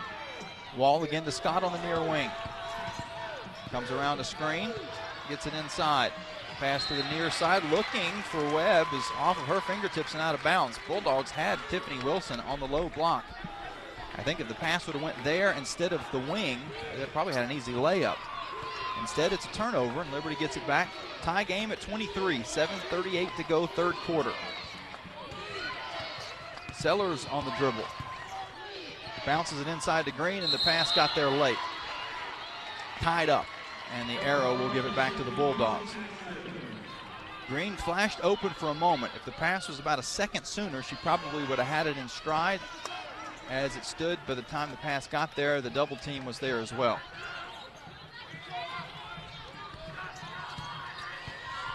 A low-scoring affair. Bulldogs pressured in the backcourt.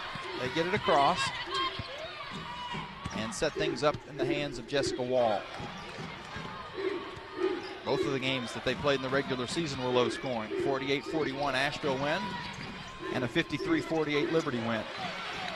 Crowder on Scott, knocked the ball loose. Scott got it back. Now she finds a little space, pulls up near wing, off the mark. Rebound tipped, and Baker fights through everyone to get the basketball.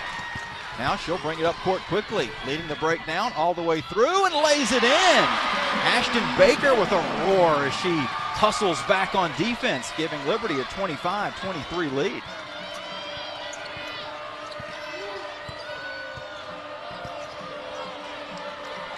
Kyla Webb for Asheville, now to Wall.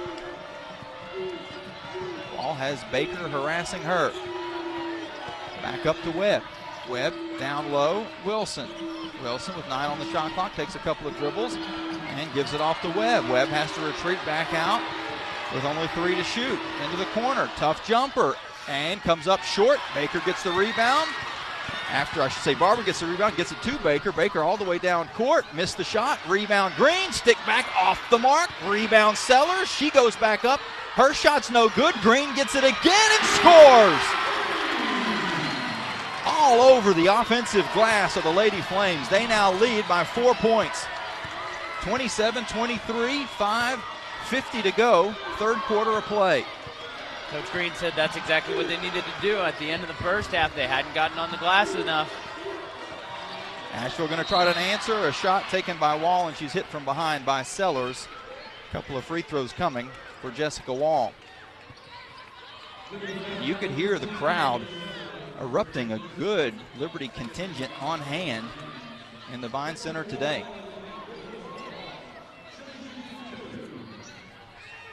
This has a similar feel to the first ever Big South championship that the Flames won back in 1997. Free throw by Wall is good. About the same crowd. It was here in this building. There was a lot of anticipation for the game. Back then, Liberty had come off a losing season the year before. Matter of fact, 5-22 year back then. This time, not quite that bad, but they did have a losing record last year. A couple years removed from winning a title. And there's just that same kind of energy here in the Vine Center. Both free throws good. Asheville cuts it back to a 2-point game. That 4-point lead a moment ago was the largest for the Flames. Sellers kicks to Johnson. Johnson's open for 3. Boom! Nene Johnson from 3rd Street. And Liberty now with a 5-point lead. Johnson had checked in for Crowder, who had picked up a foul a moment ago. Crowder's trying to get the crowd involved. The chant of defense is Wall jacks up a deep 3. It's off the mark. Green comes over the top trying to get the rebound, and it goes out of bounds to Asheville. Trani was in good position to get that board. I think Green, 2 things there. Lucky she didn't get a foul against her. It could have been called. Secondarily, luckily she got her hands on the ball, because if Trani got it, she would have had an easy lay-in. Bulldogs with a fresh 30. They inbound on the baseline. Inbound pass tipped into the backcourt, tracked down, and it's going to be an over and back violation against Asheville. The officials are going to talk it over. The ball was tipped by Baker, but then it touched Asheville's player after the tip. So they're going to talk it to see, should this be an over and back or not? And I think they're going to change the call. It was tipped by Baker, but then it touched Asheville in the front court, but she never had possession of it. So I guess that's the difference there. It goes into the backcourt. Asheville tracks it down. The officials discuss it, and they change the call. Asheville will have 28 seconds to shoot. The inbounds comes to Wall. On the near side to Evans. Evans back to Wall. Looking interior for Fitzgerald. Instead, we'll find Webb. And Webb dribbles off of a screen, gets a little space, pulls up for a long two. It's off the mark, and Baker gets the rebound. She gets a 4-on-2 break back the other end. Hesitates, penetrates, draws the foul. Shot doesn't quite go, but Ashton Baker will go to the free throw line for two to try to extend the Liberty lead out to 7 after this timeout. 4:41 to go, third quarter of the game, and the crowd has gotten into this one. Liberty down by 8 in the first, now up by 5, trying to extend that at the free throw line after this timeout. We'll take a break as well and be back after this. You're listening to the Liberty Flames Sports Network from VWSC. Kraft Automotive and Collision Centers is a proud supporter of Liberty Flames athletics. Kraft Automotive knows that good athletes inspire themselves, great athletes inspire others, while Liberty Flames athletes inspire the world. On your way home for the game, tune in right here for the Kraft Automotive and Collision Centers post-game radio highlights. From all of us at Kraft Automotive and Collision Centers, experience the Kraft difference. Go Flames! The First Bank & Trust Company is the bank that puts you first. First Bank & Trust is poised to handle all of your banking needs, from personal and business banking to mortgages and investment services. With more than 20 office locations in Virginia and Tennessee, there's a First Bank branch near you. More information on the First Bank & Trust Company is available online at firstbank.com. They are the First Bank & Trust Company, maximizing the trust principle since 1979. Equal housing lender, member FDIC. Today's broadcast on the Liberty Flames Sports Network is brought to you through underwriting support from The View at College Square, The View at Cornerstone, and The View at Liberty Mountain. The View offers townhomes and apartments designed specifically for college students. With convenient locations near Liberty University, The View provides the comforts of home and living accommodations that students desire. More information on The View is available online at viewcommunities.com. The View, college life off campus. This is the Liberty Flames Sports Network on 90.9 FM. The Light. Fires from three. Boom. JFD from third. W2LU Lynchburg. Well, Liberty down by 8 at one point, now up by 5. And Ashton Baker will shoot a couple of free throws to try to add to that. 30-25 the score. Liberty 1 of 5 from the free throw line in this game. The Bulldogs 5 of 5 coming in. Asheville was the team that had struggled more from the charity stripe. 63% as a squad. The Flames 69%. Lower than they would like, but still not 1 of 5. Statistically, these teams match up fairly evenly. They both defend well. Asheville gives up 60 points on average. They score 62. The Flames score 65 and give up only 54 a game. Field goal percentages, Liberty shoots 44. Gives up 38. Asheville shoots and gives up 41. Bulldogs and Flames both shoot between 31 and 32% from 3. Liberty a +9 in rebounding on average. The Bulldogs a +4.4. Asheville doesn't force a lot of turnovers, only 14 a game, but they only give away about 15. The Flames average 16 turnovers, and they average forcing about 17. Ashton Baker to the free throw line. A 72% shooter on the year. She has 2 shots, and the first one is good. Fitzgerald now has 2 fouls for the Bulldogs. Wilson also with 2. Green and Crowder, as well as Baker, have 2 for the Flames. Baker hits on both, and Liberty leads 32-25.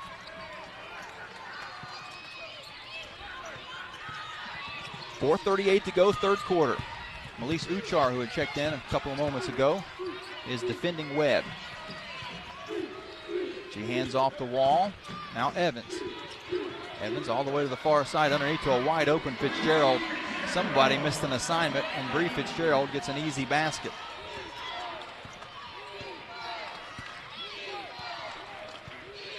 Fitzgerald with her first 2 points of the game. Green with only 2 points for Liberty. She's going to try to get the ball down low. Does get her hands on it on the baseline. Takes a tough shot. It's off the mark. The rebound's tipped all the way outside, and it's going to be out of bounds to Liberty. It's been a battle between Fitzgerald and Green when they've both been in the game at the same time. Green's only played 9 minutes so far. Liberty up by 5. Green with the ball at the free throw line. She's going to try to drive on Fitzgerald. Takes a tough shot, hits it, and no, they're going to wave off the basket and call an offensive foul. The official initially signaled like the basket was going to count, then he waved it off and said offensive foul against Green, and that's her third. That's a big call in this game. That could have been a chance for a three-point play for Liberty. Instead, that puts Green at 3 fouls. She's out there at the moment, but Makarot is at the table, set to check back in. Evans and Fitzgerald's wide open again underneath, but the pass to her is tipped away by Johnson. She gets the steal, leads a 3-on-2 break up for Barber. Barber's three-pointer is good. KK Barber from downtown, and Liberty leads 35-27. What a huge swing in momentum after Green had picked up 3 fouls. Looked like Asheville was going to get an easy lay-in. A steal by Johnson led to a three-pointer by Barber. Wall comes near wing to Evans. Evans drives through and missed the lay-in. Fitzgerald with the board. Her putback's no good, but she's fouled. And Bree Fitzgerald will go to the line for 2 shots. Uchar picks up the personal foul. It's her first. Fitzgerald, a 58% shooter on the year, will go to the line to try to keep the perfect streak for the Bulldogs intact. They've hit their first 5.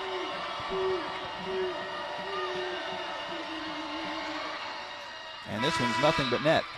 Again, a Bulldog team that only hit 63% as a squad has come up clutch here in this championship game to this point.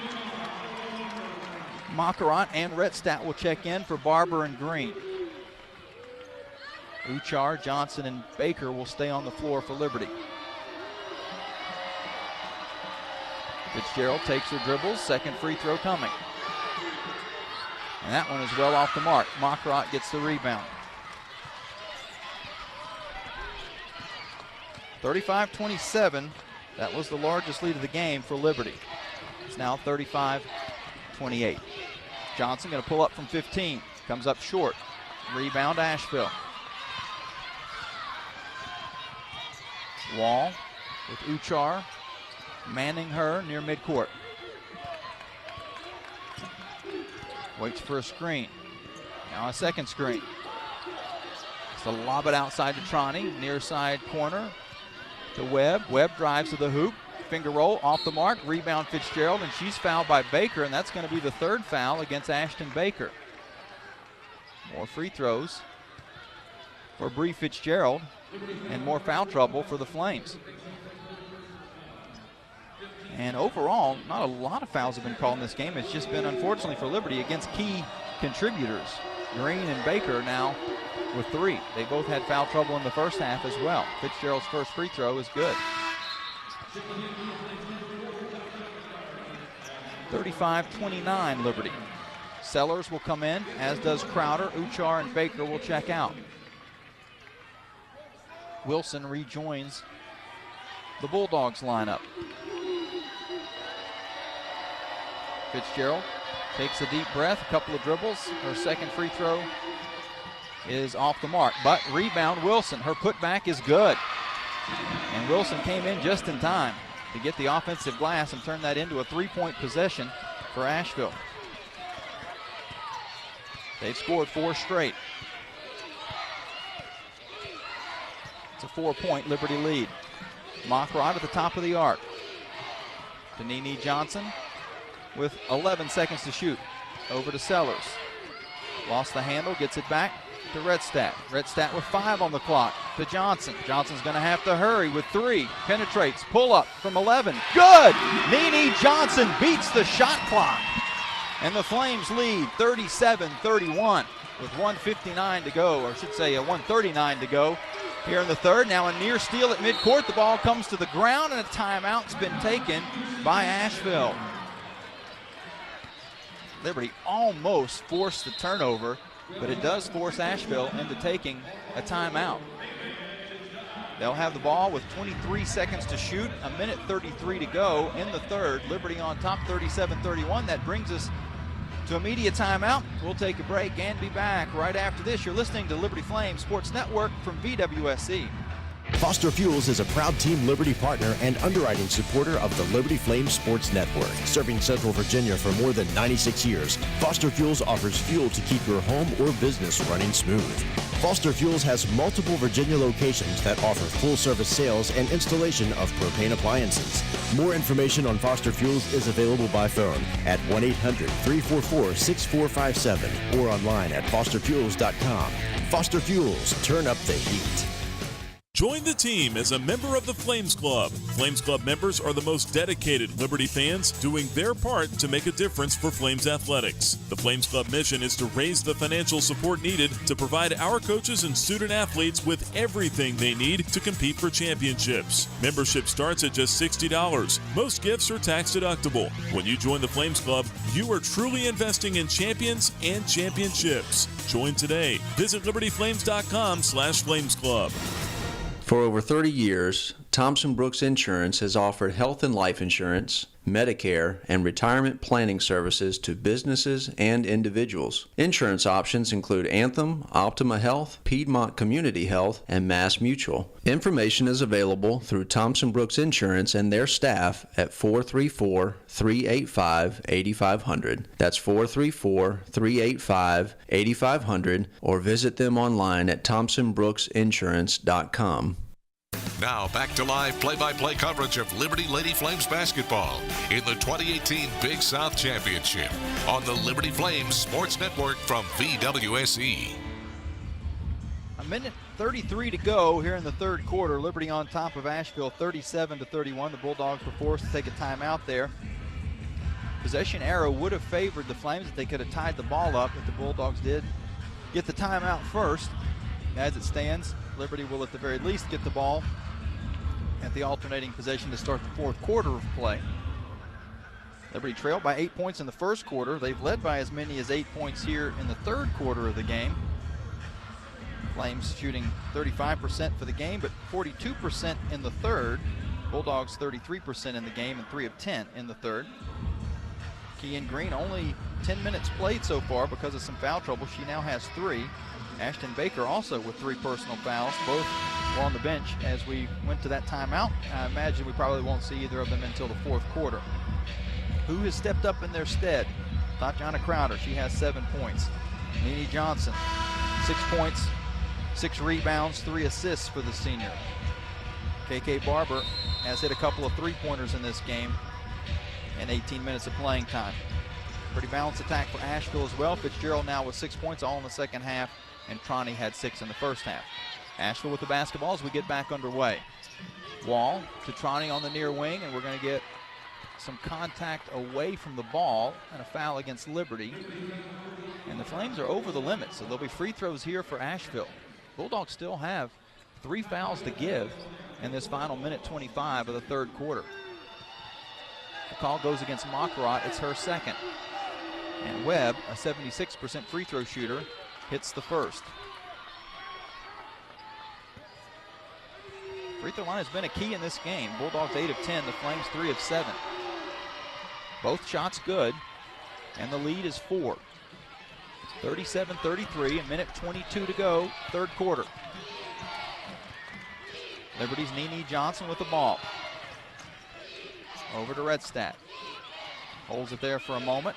Now puts one dribble down and finds Mockrot. Still plenty of time to shoot. 13 on the clock as Johnson will get it back. Down to Crowder in the far corner. Gets a screen from Redstadt. Back to Johnson. Johnson drives baseline. Takes a tough shot. It's off the mark. And we're going to get a rebounding foul against the Bulldogs. Again, they Still have fouls to give, but it will keep possession in favor of the Flames. And that's a big foul on the Bulldogs as Wilson now picks up her third personal foul.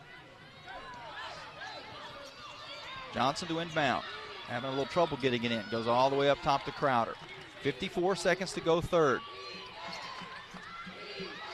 Johnson off of a screen to Redstadt. Redstadt now to Sellers. Sellers dribbles and now penetrates, takes a tough shot. It's off the mark. Looked like she switched hands right as she took the shot. Trying to go from her offhand to her strong hand. The Bulldogs get the rebound. Up court to a wide open Webb for three. It's off the mark. Makarat had the rebound. Redstadt stole it away from her. Both are Liberty Flames. Flames can hold for the final shot of the quarter. Sellers isn't going to do that. She's going to take a three. It's off the mark. And the Bulldogs get the rebound. Now they can hold for the final shot of the quarter. Liberty up by 4. 12 seconds to go. On the drive is Webb, and a blocking foul is going to be called as Crowder tried to step in and draw the charge. Asheville with more free throws.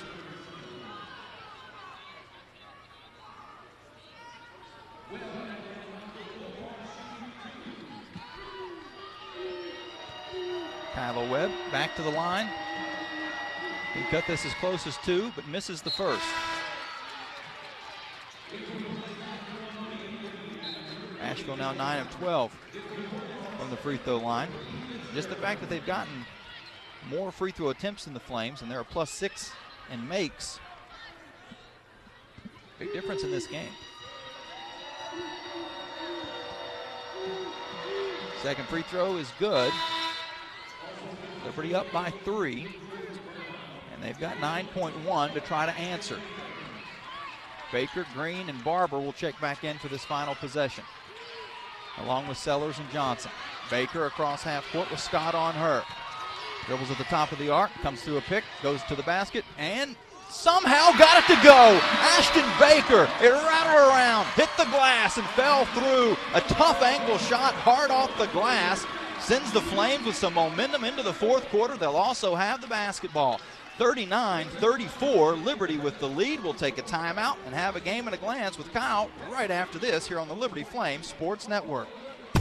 La Quinta Inns and Suites across from River Ridge Mall in Lynchburg is a proud underwriting supporter of the Liberty Flames Sports Network. La Quinta offers spacious rooms with soft pillow top beds and high-speed internet access. Plus, start your day off the right way with La Quinta's Bright Side Breakfast. More information on La Quinta Inns and Suites is available at lq.com. La Quinta Inns and Suites is a proud partner of Liberty Flames Athletics and the Liberty Flames Sports Network. Owned and operated by Liberty alum, Larry's Tire is a proud underwriting partner of the Liberty Flames Sports Network and presents today's game statistics. With 2 locations at 1070 Woodbury Square Place off 221 in Lynchburg and their shop off Candler's Mountain Road across from Red Lobster, Larry's Tire is your one-stop shop for all your automotive needs. Larry's Tire is open Monday through Friday, 7:30 a.m. to 5 p.m. and Saturday from 8 a.m. to 1 p.m. More information on Larry's Tire is available at larrystireservice.com. Summit Mortgage Corporation is proud to support the Liberty Flames. At Summit Mortgage, we live, love, work, and play where you do. We are local, and we are the experts you can trust when you are ready to buy or refinance your home. From first-time homebuyer loans to cash-out refinances, we've got you covered. More information is available at lynchburglender.com or call 434-237-1027 to start your Summit experience. Summit Mortgage Corporation, NMLS 1041, NMLSconsumeraccess.org, Equal Housing Opportunity.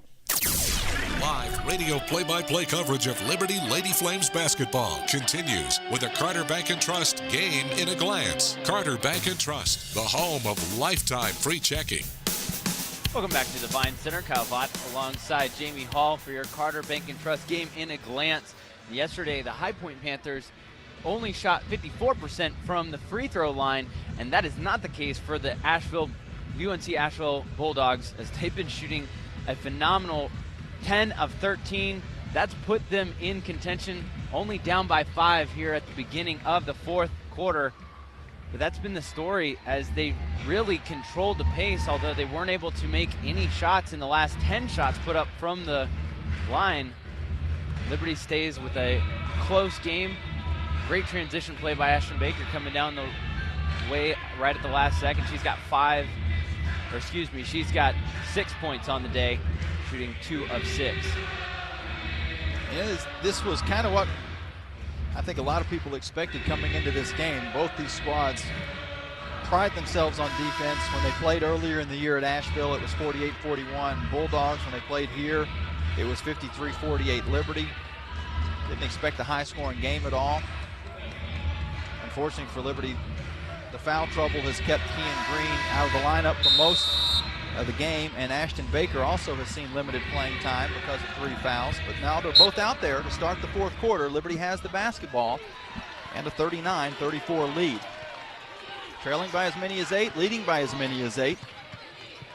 Flames currently up by 5. Barber on the near wing, gets it into Green. Green, nice move, gets a little bit of space, a little contact, no call. And Asheville comes away with the rebound on the missed shot. Jordan Brown was there on the defensive side.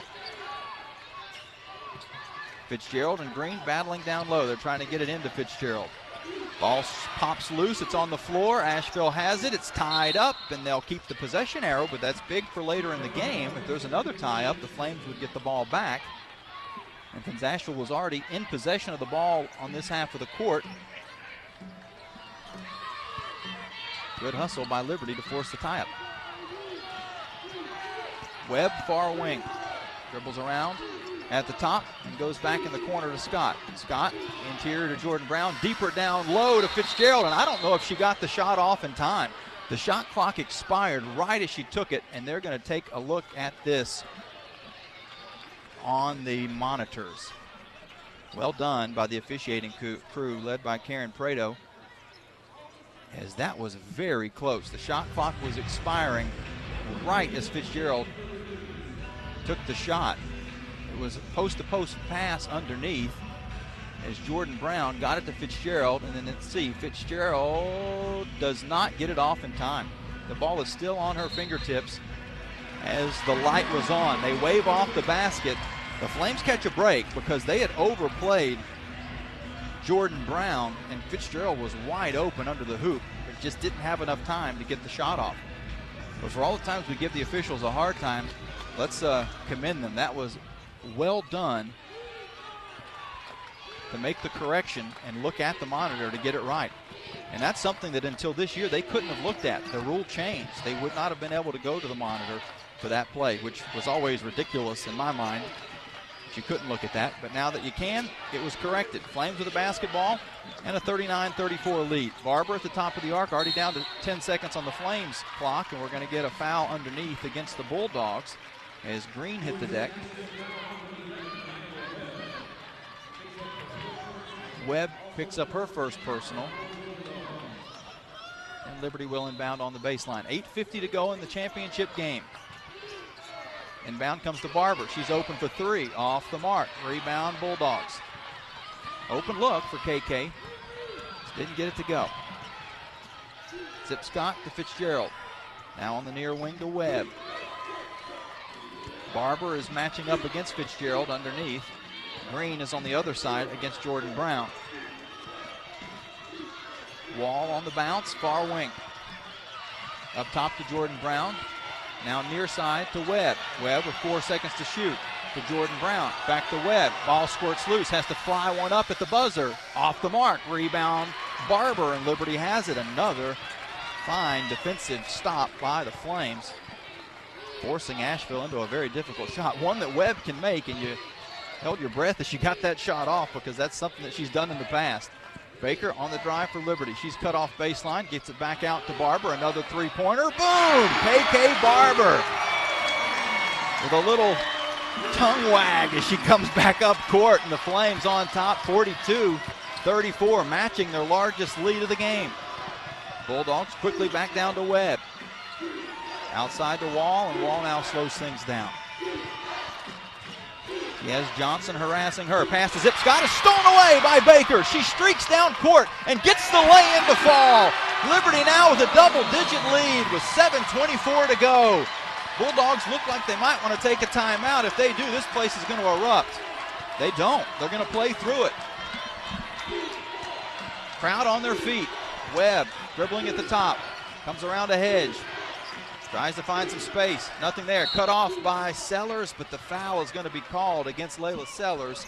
And Asheville will be shooting 2 free throws to try to squelch the momentum that the Flames have built up here in the last few moments.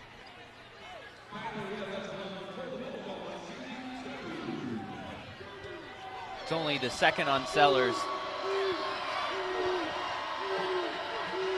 Webb's first free throw is good. And that makes it a 9-point game. The transition defense that Liberty has shown over the last 2-3 possessions has been excellent. Stretching the floor, making it really hard to get up a clean shot, forcing turnovers. Second free throw is good. That ends a 7-0 Liberty run. Flames up by 8. Baker with the ball, back to Barber. Right back to Baker. Baker spins, gets to the hoop, lays it in. Beautiful move. Ashton Baker, fist pump in the air. Fans on their feet. Flames back up by 10 here in the championship game. Asheville breaks the pressure. Webb, open jumper, off the mark. Johnson with the rebound. Another big board by Nene Johnson. She had 6 in the first half. That's her first of the second half. But another defensive rebound from the guard. Green, she's going to pull up from 21, or a little bit inside of that. And then she's going to pick up a foul. Kean took a long jumper. Not that she can't make that jumper. I think there's just a level of frustration. Kean hasn't been able to get anything going offensively. She was open from that spot. And again, from about 16, she can make it. But then after she missed, out of frustration, went after the ball and picked up her 4th personal foul. She goes back to the bench. Ola Makarat checks in. Liberty pressuring as the ball comes across half court. Sellers has really been in that spot the entire game and doing a great job of harassing Wall. Now to Corporal, over to Trani. They're looking inside for Fitzgerald, who's being guarded by Makarat. Makarat trying to front her. 8 on the shot clock. Wall pulls up for 3, short, long rebound out to Sellers, and the Flames have the basketball and a 10-point lead. 5:45 to go here in the game. Every possession so crucial now. Makarat far side to Johnson. Johnson to Sellers at the top of the arc, Corporing on her. Now to Baker. Baker to Barber. Barber inside to Makarat. Makarat squares, then the ball gets knocked loose. It goes out of bounds, and it'll stay with Liberty, but with only 2 seconds to shoot. 5:21 to go in the 4th. 46-36 Liberty. Flames are going to take a timeout to talk over this play. Again, every possession so crucial. Coach Kerry Green wants to set something up here with only 2 seconds on the shot clock. That will bring us to a media timeout, so we'll take a break as well. Liberty 46, Asheville 36. Big South title on the line. When we return, the final 5:21 from here in the Vine Center. You're listening to Liberty Flame Sports Network from BWSC.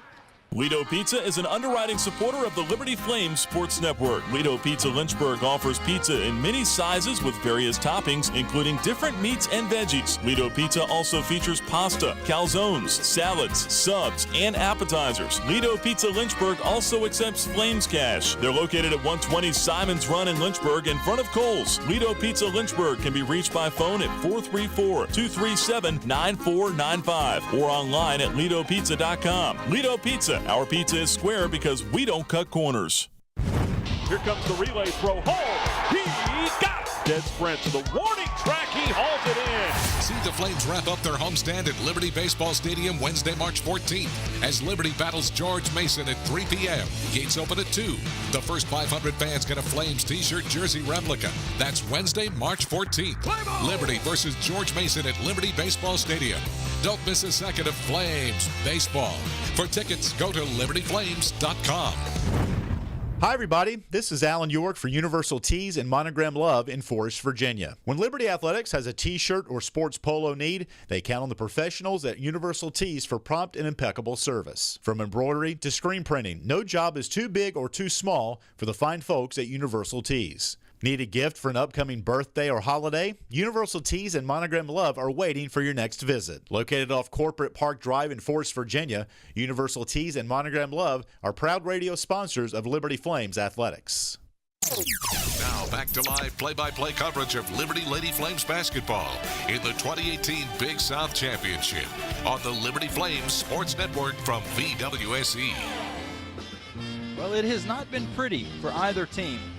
Flames are only shooting 36% from the field. Asheville 30%, but Liberty does have a 46-36 lead after trailing by as many as 8 in the first quarter of the game. Ashton Baker, playing through foul trouble, has 10 points. 9 points for KK Barber, all from the three-point line. And Kean Green, with 4 fouls, is on the bench at the moment. She only has 2 points in the game, but her teammates have picked her up. And even when she's been out there, she's struggled. 1 of 7 from the field. But it's a team effort, and this is a pretty deep bench for the squad that Coach Kerry Green travels around the country with, and he's had to use a lot of that bench in this game. We saw Molly Reagan hit a big three-pointer in the first half coming in. Uchar has played some solid minutes. Redstadt with 8 boards off the bench. Right now, Ola Makarat coming in is going to get some big minutes as well. Flames have 2 seconds to shoot on the shot clock when we get back underway. 5:21 to go in the game with the 10-point lead. Sellers, Barber, Makarat, Johnson, and Baker on the floor for Liberty. And again, 2 on the clock. Baker set to inbound on the far sideline in front of her team's bench. Having a little trouble, gets it into Barber. Barber's going to have to just fling it in the air. Off the mark, off the side of the backboard. The horn sounds and the Flames lose it on the shot clock violation.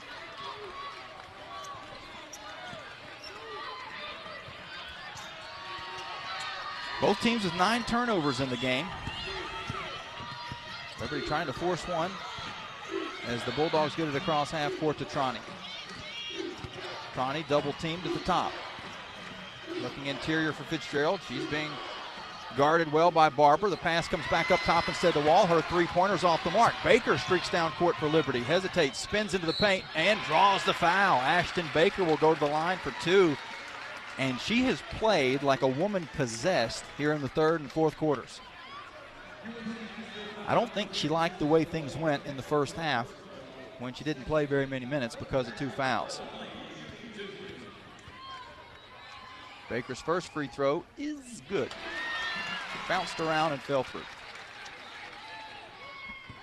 Ashton on the year, a 72% shooter from the line.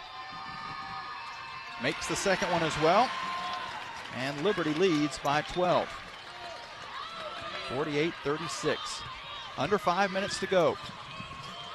Webb, Wall in the backcourt. Now across with Sellers on her at the top of the arc. Wall bounces it into Fitzgerald. Wilson. Wilson missed the shot, got her own rebound, then had her shot blocked by Makarat. Bulldogs do get the offensive board. They get it back underneath the Wilson, who's left wide open and scores. Not sure the missed assignment after the block shot. Flames didn't rotate back around. Now Asheville showing some pressure as Barber will dribble it across half court herself and find Johnson. Johnson's going to penetrate, goes in strong and draws the foul. Nene Johnson will go to the line for 2. The foul is going to go against Wilson, and that is her 4th. Wilson's only played 19 minutes of this game. Fitzgerald only 22. They both got quite a bit of rest in the first half when the Flames were resting Kean Green. Johnson's first free throw is good. That was something that we were paying attention to because Asheville has certainly had to play more minutes leading up to this championship game per player than the Flames have. Johnson's second free throw hangs on the rim and falls through. Back to a 12-point Liberty lead. Liberty had just come off of a 7-0 run to give them a 10-point lead at 44-34. Now it's 12. Green will come back into the game with 4:10 to go with those 4 personal fouls. Makarat checks out. Asheville inbounds the Wall. Wall, double team, gets it back to Webb. Webb now to Wall again. Wall with Sellers on her. Outside the wing, far side. Bounce pass to Scott. Scott, hands off, but away from the basketball. There's going to be an offensive foul called against the Bulldogs. Bree Fitzgerald, who I think is starting to get a little frustrated herself, was moving through and displaced the Lady Flame in the process. 4th Asheville foul, so Liberty will be in the bonus from here on out. Flames have a couple of fouls to give. Inbound pass comes to Baker in the backcourt. She's double teamed, nifty behind the back dribble to get it down court. And now sets things up. That one got the crowd excited. 18 seconds to shoot for Liberty. To Green. Green fakes the pass, goes to Barber. Barber back to Johnson. Now 7 to shoot. Johnson on Wall. Down to 3. Dribbles in, gets towards the basket, has the ball knocked away, but a foul is going to be called against the Bulldogs, and Nene Johnson will go back to the line as Fitzgerald picks up the block. The block up top, as far as the shot block, was clean, but there was contact between the 2 players on the ground, and Fitzgerald was inside the restricted area. Nene Johnson a chance to extend this out to a 13-point lead, and does with the first free throw.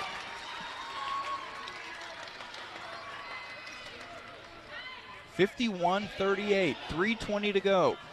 Johnson's second free throw also good.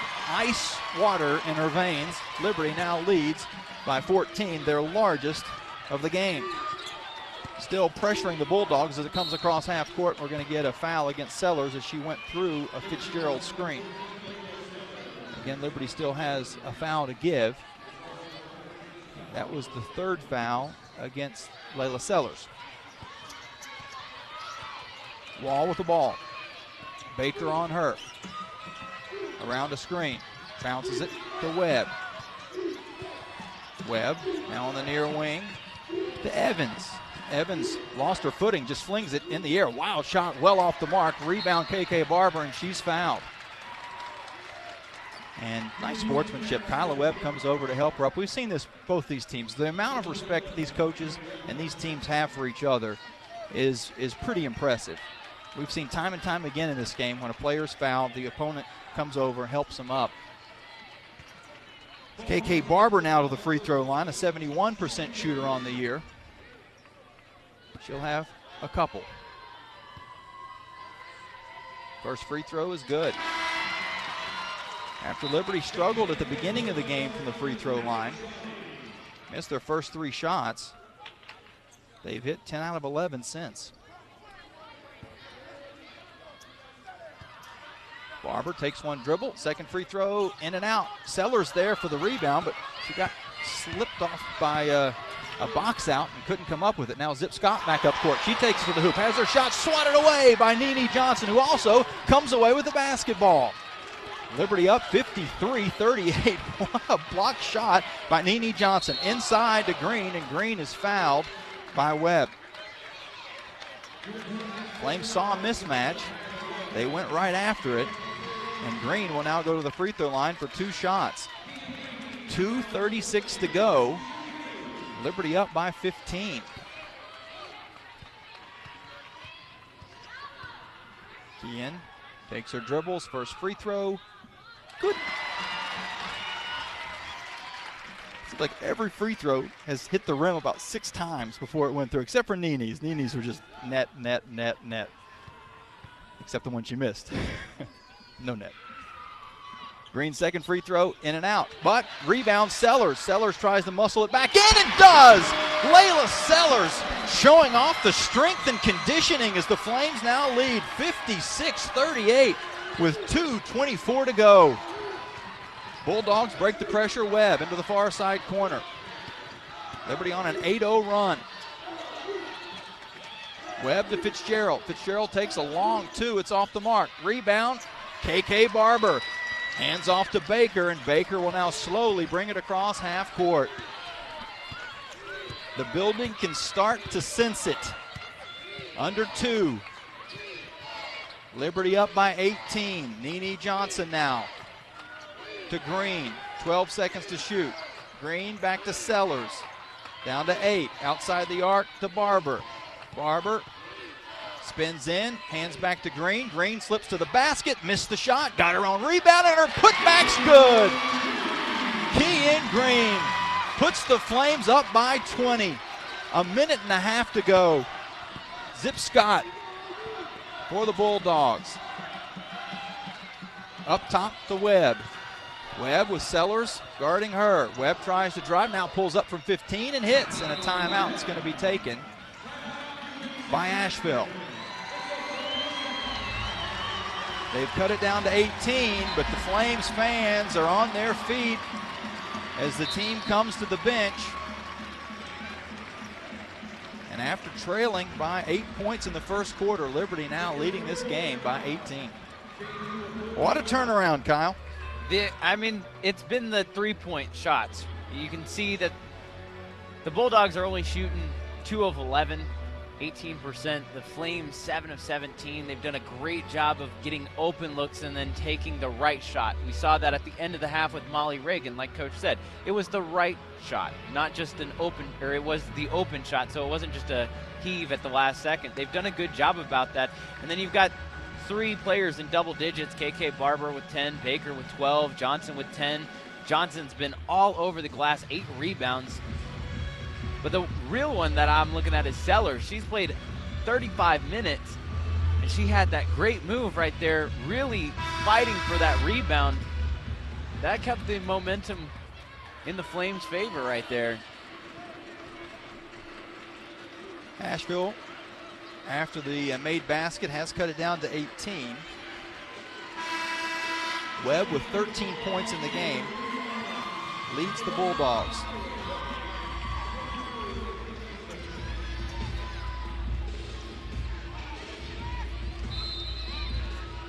Liberty can run the baseline. They get it into Baker. Baker double teamed, but is able to get a pass across to Sellers. Sellers to Green, wide open lay-in, and Liberty back up by 20. They break through the pressure like champs. Am I foreshadowing? Maybe a little. Bulldogs zip Scott down court. She'll pull up from 16. Off the mark. Sellers with the rebound. Gives it back to Baker, and Baker will dribble it up court for Liberty. Timeout's going to be taken by the Flames to bring some substitutes in. Shayna Vega, the senior, gives everybody a hug as she comes out on the court. The starters head to the bench, and the fans are on their feet. 46.9 to go. Liberty up by 20. Uchar and Johnson in the backcourt. Brooke Basinger, Eva Elich now in the game along with Vega. 37 seconds to go. Elich on the drive, pulls up from 14, off the mark. Rebound, Asheville with 28 seconds to go.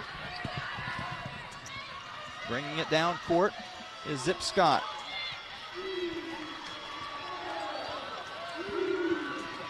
Over on the far wing to Evans, 14 seconds to go. She drives, cut off, has to find Corporing. Corporing down to 9 seconds on the clock. Pull-up jumper is good with 4.6. It's an 18-point game. The inbound pass comes in. Nene Johnson dribbles out the clock, heaves the ball in the air, and after a 2-year drought, the Lady Flames have climbed back to the mountaintop.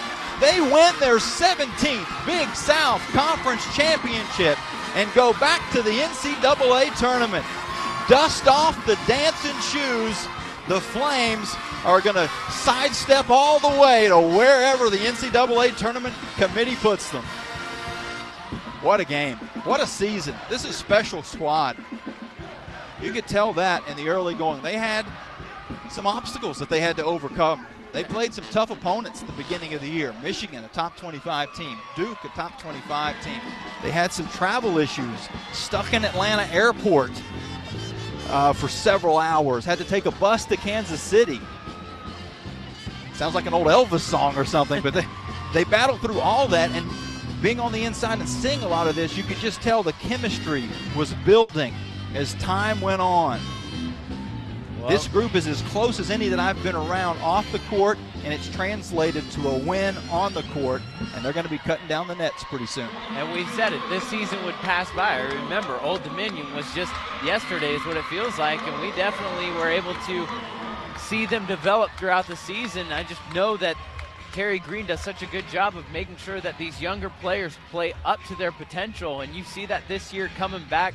Kean Green, the freshmen and the sophomores are the ones that just absolutely dominate the boards and the minutes. It's exciting to see them, and then you have the senior players and Shayna Vega getting to get a chance, and Johnson played phenomenal today, of course, with her rebounding and her points, the way that she was able to keep the tempo up, fight through an injury. You saw her take a shot to the eye and really kind of gave us a scare for a second, but she fought through it, stayed in the game, and really she was a big contributor in that win. And I've seen a lot of championships, 17 now. The first year, they partied like it was 1999. It was only 97. The next year, they went undefeated and actually beat Asheville in that game. It was a blowout, and it was sort of subdued. There have been other years that it kind of came down to a buzzer beater. There was a big celebration when the Flames beat Radford in the late 90s on a buzzer beater. Other years, yeah, it was kind of a little bit more exciting because it was a close game. The game made it exciting. This year, it was an 18-point game, but this team is celebrating like it's the first time they've ever won anything. And I think that goes back to it has been 2 years. There's only one player on this team that's won a title, and that's Shayna Vega. And I know that a lot of these Lady Flames were wanting to win to get her another title, but they were wanting to win for themselves. They've seen it on television. They maybe know the history of this program, 17 titles in the last 22 years. They wanted to be able to be a part of that, and now they have. They've won the championship. They're hugging, they're high-fiving, they're putting on the shirts and the hats. They're going to be cutting down some nets pretty soon. And you can't say enough for UNC Asheville. Two-time defending champs. So much heart that Bulldog team has.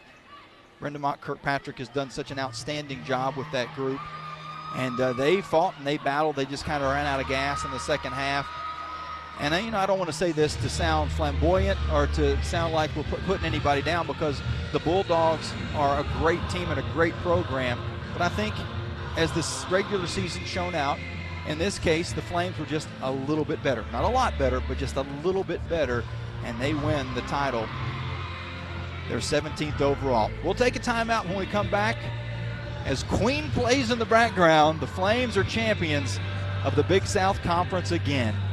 We'll take a break and be back with the post-game festivities after this. You're listening to the Liberty Flames Sports Network from VWSC.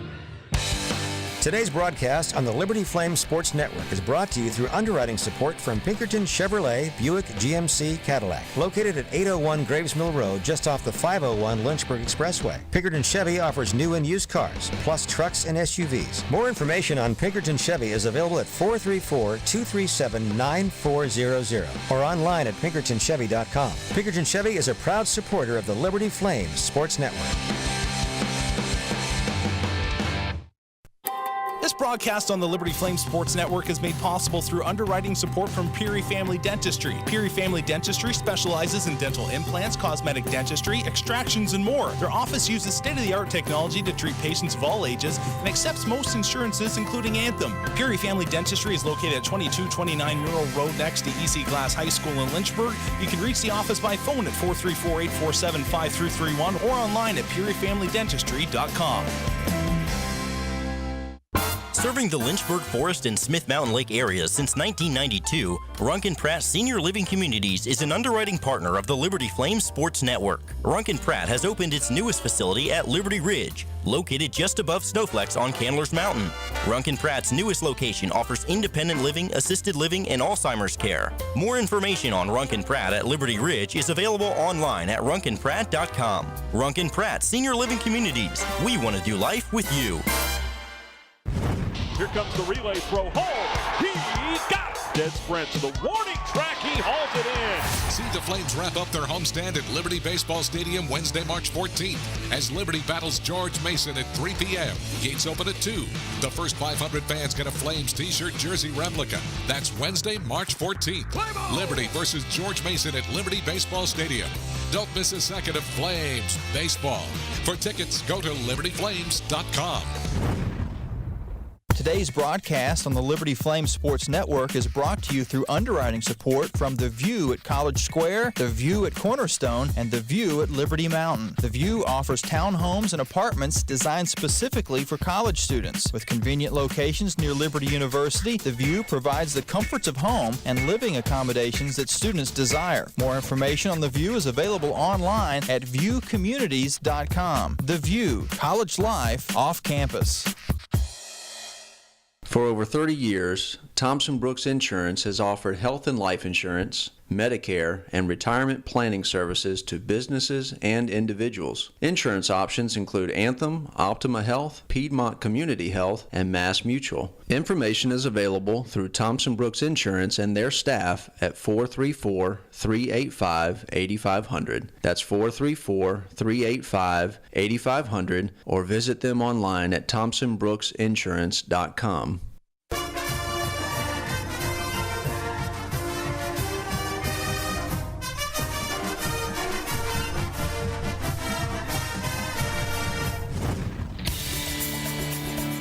Is over, but we're just getting started with the Coca-Cola Zero Sugar post-game locker room report. Coming up, we'll recap today's game.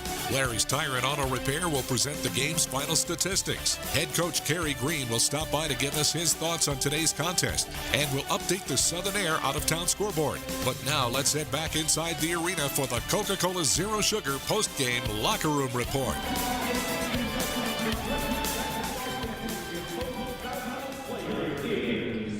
From Liberty,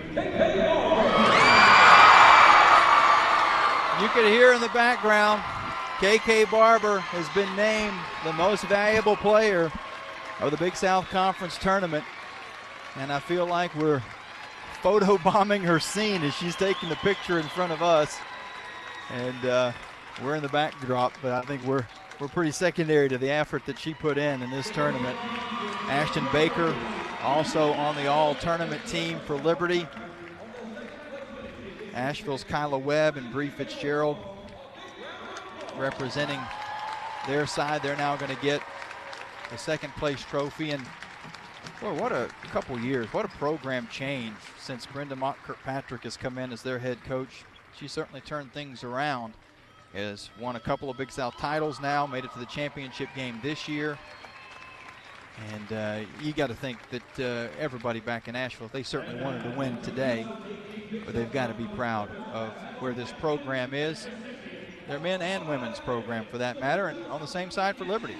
Liberty men played in the Big South title game. Now the women have won the Big South championship, and they go back dancing for the first time in 3 years. Tatiana Crowder says, "Give me that trophy," as Kyle Calander hands it over. She holds it high in the air. Teammates celebrate around her. We're going to get as many of them on as we can here on the locker room report. But that is a happy bunch of Lady Flames getting ready to take the team picture. And they'll be cutting down the net to our right here in just a few moments. Liberty trailed by as many as 8 points in the first quarter of this game before they stormed back. A 15-4 run, led by 2 at halftime, led by 5 at the end of the third, had as much as a 20-point lead, and they win by 18, 60-42.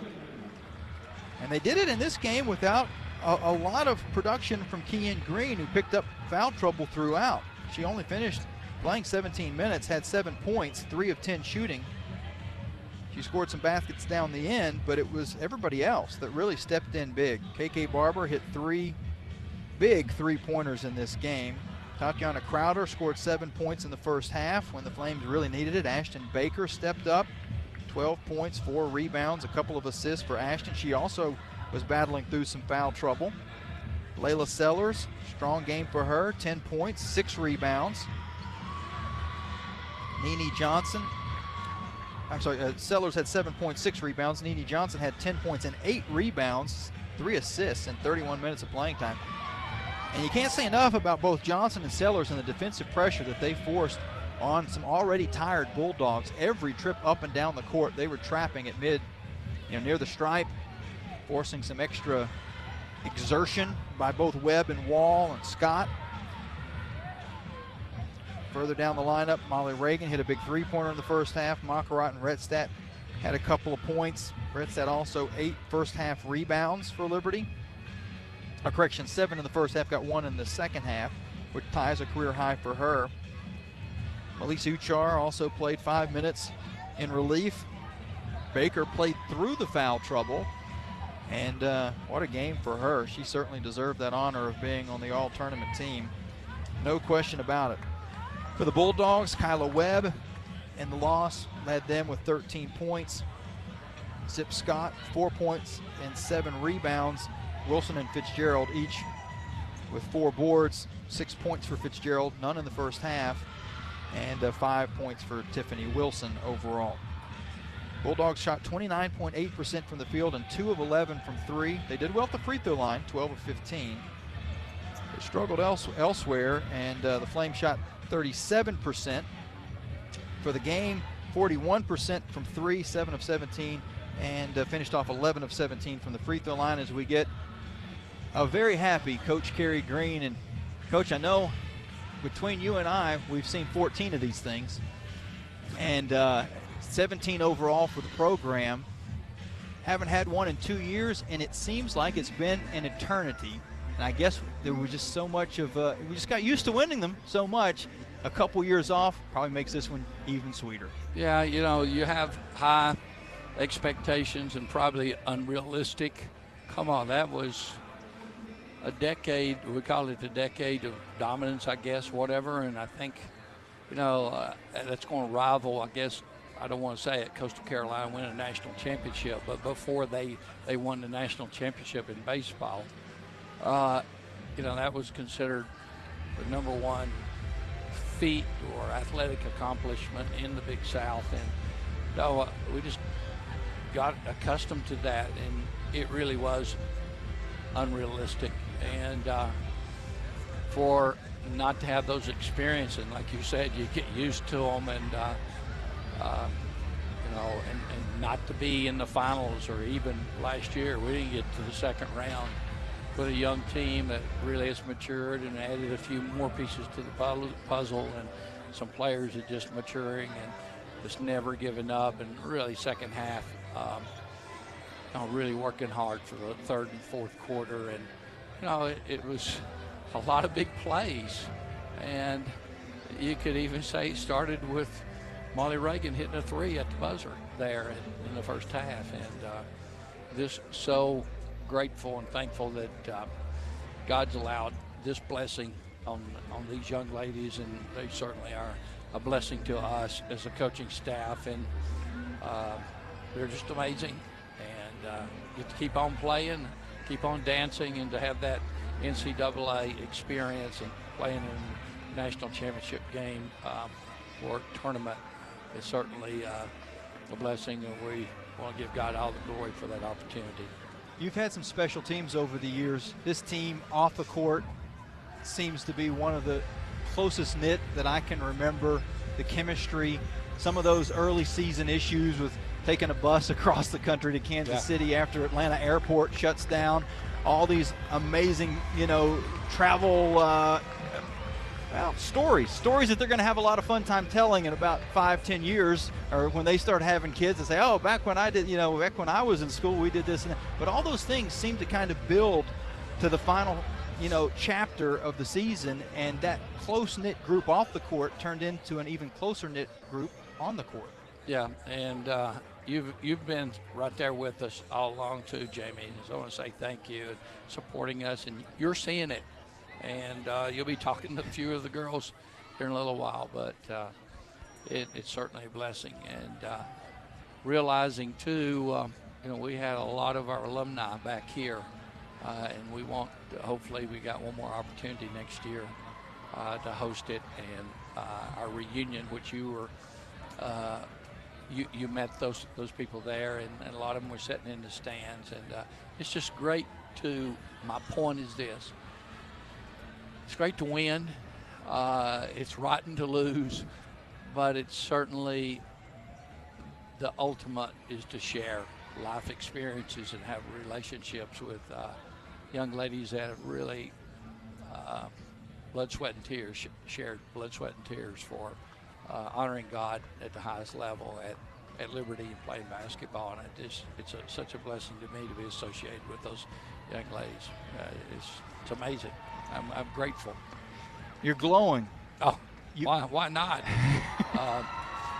In fact, I got a text from ex-player's father, and he used that word, and his text was, glow for God and all the opportunities you have today. So it is certainly a welcome opportunity. You beat a good Asheville team today too, two-time defending champs. Man, they're tough. It's a battle, and we just battled right along with them. So I'm certainly grateful. Any preference? You want to go far away? You want to stay close to home? We're dancing, and they don't care. Okay, I'm dancing, and I don't care with who. But it's just a great experience. So we're certainly grateful. Coach, thank you for your time. Thank you, Jamie. Coach Kerry Green and the Flames get their 17th Big South Championship. They're starting to cut down the nets. As I look across, Ashton Baker clipping off a piece. Everybody's going to be taking their opportunities at the scissors. This part always worries me a little bit. Don't anybody fall down with those scissors in your hand. Mom always says don't walk around with scissors. I definitely don't get on a ladder with scissors, but that's what they're doing. Hopefully they're safe. Right here. We'll stay right here. So you have to go way around. Yeah. And now Ashton, after cutting her piece of the net, you got an extra big piece of the net too. That's pretty good. You know what? And you got, it looks like a piece. That was hooked to the. Okay, I was going to say either that or somebody got up in that net with a little blood on their fingers because you got a stained piece of net. It was hooked to the orange part. All tournament team. You looked, and I said to Kyle in the second half, after the way that first half went, you looked like, and this was meant as a compliment, like a woman possessed. Like every time you scored, there was just like a look in your eyes, like you were getting ready to go on a rampage. Yeah. I don't know. I was definitely frustrated after the first half, and I was just ready to get back out there and help my team. And you did that. Kian picked up some foul trouble. I know she probably had a level of frustration, but it seemed like, and you had foul trouble. You didn't get to play a lot in that first half, but everybody picked up the slack. Nene took a shot in the face, and I thought she's going to have to lay down on the court. She didn't even come out of the game. I'm so proud of the girls this game. It was definitely close, and we came back, and we came together, and we were tough, and we fought back, and so I'm so proud of these girls right now. How about Molly Reagan's three-pointer in the first half? That was clutch. I was so excited. That was great. And we talked to Coach Green about this. I know this is your freshman year, so you don't really kind of have the history of everything. I mean, you know about it, but you haven't been a part of it yourself. Yeah. The chemistry on this squad seems to be tighter than I can almost ever remember. It's a special group of girls, and even losing Nene and Shayna, we're never going to have what we had this year. It's just been so special, and everyone just gets along, and we all just have genuine love for each other. So it's been an amazing year to be able to spend with these girls. Well, you've seen NCAA tournaments on television. I mean, you're down in the heart of SEC country, so I know you've watched a lot of Tennessee and Mississippi State and, whoever else, South Carolina last year. Do you have any preference on where you go? Would you like to be close to home? Would you like to take a trip to Oregon? I mean, I'd love to be close to home. That would be great for me. Close to your home or close to this home? Close to my home. But who knows? I'm just excited to be able to go. This is an incredible opportunity, and God just really blessed us this season. So. Well, we've joked all season long that you have this tendency on Facebook Live to make these facial expressions, and we need to go through and just label them. How do you describe this one? This is bleak. This one's excited. This one's loopy. Whatever. But this facial expression right now, I think, is euphoria, and I like that one. That one looks well on you. Thank you. Congratulations, Thank Ashton. you, Go. Make sure no one hurts themselves with those scissors. I know, or falls down the ladder. Exactly. Thank you very much, Ashton. Congratulations. Ashton is going to step back into the celebration, and we're going to grab some more Lady Flames as we go along. Liberty with the win over Asheville, 60-42, going back to the Big South, or going back, they got back to the Big South Championship game for the first time in a couple years. They go back to the NCAA tournament for the first time now in 3 seasons. And KK Barber, how about this? Tournament MVP. Was that a surprise? Oh my gosh, it was such a surprise. And still catching your breath. Yeah, it's a very emotional time. When you looked up at the clock and there was, I don't know, maybe 2 minutes to go, and it was an 18-point game or 20-point game at that time, and that was probably when it first really set in. Yeah. We're going to win this thing. What was going through your mind? As soon as I saw the subs at the table and the whistle blew for us to come out, I just started crying and hugging my teammates. It was the best feeling ever to know that we just won a Big South championship.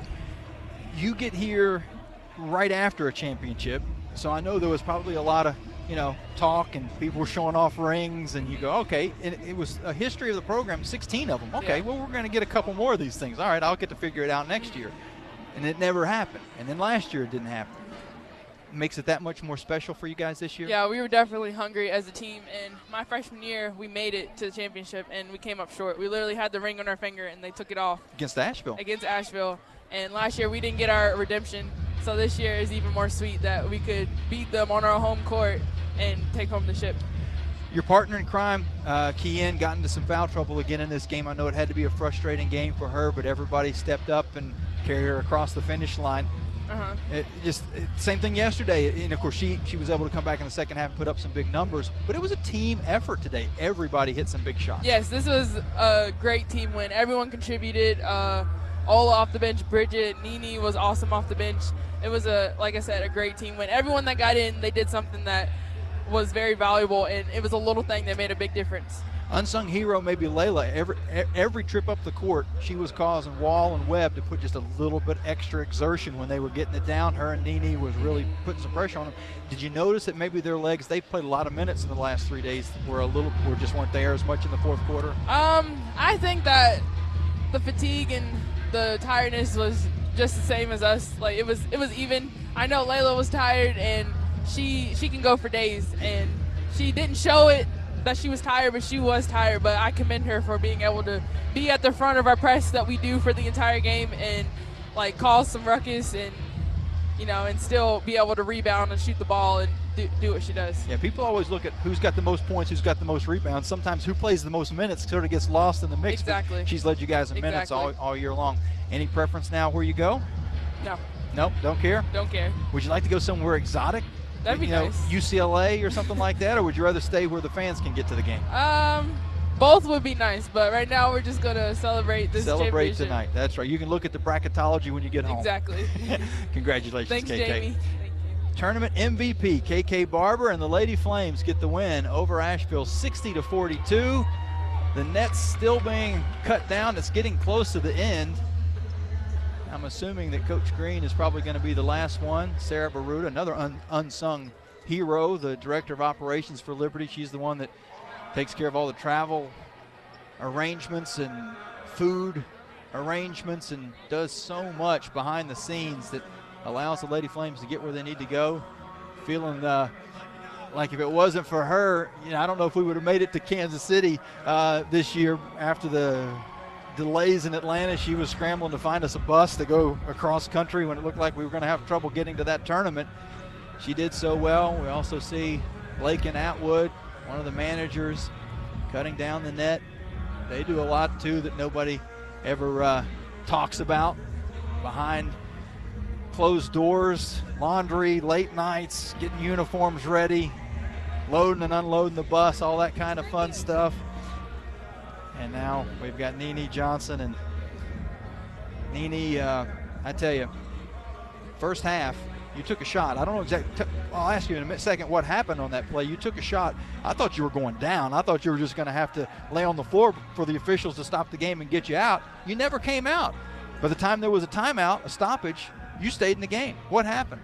Well, I went for a steal and Zip. Her forehead hit me right in the nose, and I could not see anything, Jamie, like nothing. Like everything was blurry. It was hurting. Like I almost had tears coming down. Like it hurt so bad. But like I don't know, it was just some in me would just like overcame, and like I didn't think about it, anything, and it was a fight. Like I wanted to win, like I wanted to go out with a bang, and that's what happened. Like I played my heart out. I don't know you were still trying to get your eye. I could tell you were having trouble. You were rubbing your eyes. Somebody passed you the ball. Yes. You're like, I don't want this. but I mean, in the end, it worked out, and you were able to kind of fight through it. And with Ashton picking up some foul trouble, you had even more minutes probably than you normally would, and didn't really have the option of coming out of the game. Was it just totally adrenaline at that point? All adrenaline. Because let me tell you something, Jamie. I am tired. Like my legs hurt so bad, but I could not feel it. It was all adrenaline. It was nothing but adrenaline, and I don't know. It was God too. I'm just gonna say that. You know, we've talked over the course of the year about how special this team is. I know it's only your second year. Shayna's been here for 4 years, but you guys, as far as the senior class, wanting to go out on top, wanting to get things together. Last year was a losing record. It doesn't happen at Liberty very often. It hadn't happened since the mid-'90s. Was this, I don't want to say redemption for last year, but did you guys take motivation knowing where this program had been and wanting to get it back to the top? Yes, we wanted to. We wanted to get the program back on its feet. We lost the last 3 times. So, like, we wanted to come back and put Liberty on top, put Liberty's name back on top of the Big South Conference. So, and we accomplished. We worked so hard. We worked so hard to get to this point. And there's so much going on off the court. People don't know. Yes. Those morning, workouts, preseason. That's probably.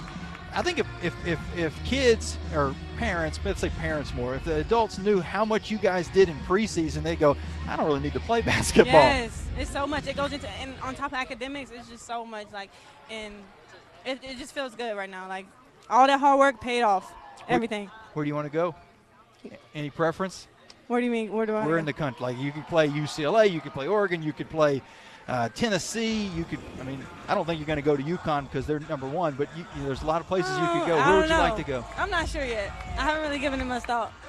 I don't know. I don't have an answer for you right now, Jamie. Get back to Florida? Of course. Oh, of course. I would think there's some options down there, maybe Florida State. Mm-hmm. Well, wherever you go, it's going to be fun, and I'm sure the Flames will be dancing the whole way there. Yep, you know it. Nene, congratulations. Thank you. I appreciate it. That's Nene Johnson. And again, the Lady Flames get the victory over UNC Asheville by a final score. As we're going to take a quick break here, and then we'll come back. We'll try to get a couple more players as the nets are coming down. Athletic Director Ian McCaw just got his piece of the net. Now Coach Kerry Green is going up, and the crowd is cheering him on. He gets to take down that last piece of the net and celebrate with his team as they get Big South Championship number 17. Photo op. Smile, Coach. You're going to remember this one for a while. Liberty with a 60-42 win over Asheville. We'll take a timeout and be back in 2 minutes. You're listening to the Liberty Flames Sports Network. Summit Mortgage Corporation is proud to support the Liberty Flames. At Summit Mortgage, we live, love, work, and play where you do. We are local, and we are the experts you can trust when you are ready to buy or refinance your home. From first-time home buyer loans to cash-out refinances, we've got you covered. More information is available at lynchburglender.com or call 434-237-1027 to start your Summit experience. Summit Mortgage Corporation, NMLS 1041, NMLSconsumeraccess.org, Equal Housing Opportunity. Hi, everybody. This is Alan York for Universal Tees and Monogram Love in Forest, Virginia. When Liberty Athletics has a T-shirt or sports polo need, they count on the professionals at Universal Tees for prompt and impeccable service. From embroidery to screen printing, no job is too big or too small for the fine folks at Universal Tees. Need a gift for an upcoming birthday or holiday? Universal Tees and Monogram Love are waiting for your next visit. Located off Corporate Park Drive in Forest, Virginia, Universal Tees and Monogram Love are proud radio sponsors of Liberty Flames Athletics. This broadcast of Liberty Flames Athletics is brought to you through underwriting support from Coca-Cola Zero Sugar. Coca-Cola Zero Sugar is proud to present today's postgame report on the radio. On your way home, the Liberty Flames Sports Network will go inside the locker room and bring you the postgame thoughts from the Liberty Flames student athletes and the head coach. More information on Coca-Cola Zero Sugar is available at Coca-Cola.com. Coca-Cola Zero Sugar, new and improved, taste the feeling. Southern Air is a proud underwriting partner of the Liberty Flames Sports Network and presents today's out-of-town scoreboard. With a dedicated team, Southern Air is available for all your commercial and residential, mechanical, and electrical needs. Southern Air has offices in Virginia, West Virginia, and North Carolina and is ready to serve you. More information on Southern Air is available by phone at 1-800-743-1214 or online at southern-air.com. You've been listening to live radio coverage of Liberty Lady Flames basketball. The Coca-Cola Zero Sugar post-game locker room report continues now on the Liberty Flames Sports Network. Lady Flames with their 17th Big South Championship today with a 60-42 win over UNC Asheville, and we've got senior Shayna Vega. And Shayna, first off, you're a little wet. What happened over there? You know, just poured a little water on Coach Green. A little celebration? Yeah. Nothing wrong with that. Nope. You were the only Lady Flame coming into this game that had a ring on their finger. How much of motivation was that to get a second one and to get your teammates involved in that fun? It was a lot. You know, I was telling the girls, like, I even showed them a picture. I was like, this is what we work for. And, you know, every team is working towards the same goal. And, you know, we had this fire in us, and we knew that we had to leave it all on the court. You know, during tournament time is 0-0, and any team comes to play at any given time. So we knew we had to do the little things right and just do everything at a championship level because, you know, Asheville is a very good team, and we respect them. But tonight we did a lot what we had to do, and we were victorious. So. People obviously always see what happens on the court, but so many championships, every championship is won in the practice gym, which is about 100 yards to our right. You guys spent a lot of time in there, and that's really what was the difference in this year. Those early morning workouts and those late night practices, you know, sometimes getting into a place like Charleston at 8 o'clock at night and you're practicing till 10. Those are not the glamorous aspects of college athletics, but you guys did it well. Definitely, yeah. I always tell the team, you know, every time we go out and practice, regardless of what time it is, always give your hardest. And, you know, for me, this was my last game in the Vine Center, so it was bittersweet. But, you know, I'm so thankful for everything the coaches have done for me, my teammates, everybody. And it was a great win, great team win. I'm so proud of the girls, and it feels good to leave with my last game with a win at Vines. Sometimes you don't even, what happens, not even just necessarily on the practice court, maybe not even in the state or the country can make a difference too. You had a pretty impactful mission trip over the summer as well. Yeah, definitely. I went to Africa, and it really changed my life. I'm super thankful for that opportunity and just how it's changed my life, especially throughout this season, being able to share with everybody in the States. And I want to go back soon, so that'll be fun. Well, congratulations. Thank you. A second ring. Do you know which finger you're going to put that one on yet? Have you figured that out? No, not yet. Yeah, you got a little time to think Yeah. about it. Good job, Shayna. Thank you. Thank you. That was Shayna Vega, and we've got Kean Green going to step in and grab the headset. Just rotating everybody through. It's kind of like in the game today. Yeah. Everybody gets some minutes. Everybody's coming in.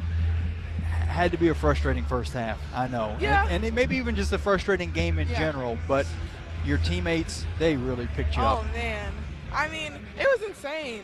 Like, I don't know that there's a better group of girls to be able to do what they just did. And I feel like that's the reason that we won, because of the chemistry that we all have and the way that we were able to pick each other up after every little thing. And that's what happened tonight. When you're sitting on the bench, and I know you don't want to be on the bench, but when you're sitting on the bench, what's going through your mind knowing, okay, I'm going to get back in the game here in a few minutes or at the beginning of the second half? Normally in games, I'm thinking I need to make up for lost time. But today, Coach Aaron was just telling me sometimes when they're cutting off your scoring, you need to focus on being a good passer, a good rebounder, and a good teammate. So I think that's what I was trying to focus on today, just not scoring, but rebounding when rebounds need to be gotten, passing when the extra pass is a better shot, and just being an overall good teammate, trying to encourage all the time. You come into this program, and you know last year there was, even though the previous year the Flames had not won the championship, they went to the championship game. It was a close game, could have went either way. So that expectation is okay. Championship games are pretty normal. They happen almost every year, and then last year it just didn't work. What from last year to this year changed to make the chemistry on this squad so tight? I think we grew up. We were all freshmen last year. The majority of us were freshmen, or not even just freshmen. in school, but freshmen too playing. A lot of us weren't experienced with playing time. So I feel like we used last year in order to grow and mature, and I think that's what you saw, just our maturing. And it's exciting to say that we'll be getting even better than this. And I mean, definitely going to miss Nene and Shayna, yeah. but a lot of this core is coming back for next year. What was the feeling when you cutting that net for the? I mean, did you ever get to cut a net before high school? I did high school. So in high school, Yeah, but high school how does we this cut it. compare? I mean, I've never felt anything like this before. I mean, these girls, the team just, I love them so much. And to be able to do this with them is so special. Well, we've seen nothing but a room full of smiles. I think if the Vine Center had a mouth, it would be smiling right now because everybody is just elated. Congratulations. Thank you. And might as well get an NCAA tournament exactly. win National while you're at it. Why not? All right, Kian, congratulations. Thank you very much for coming over. Kian Green with some happy Lady Flames as they win by 18 over Asheville here in the title game of the Big South Conference Tournament.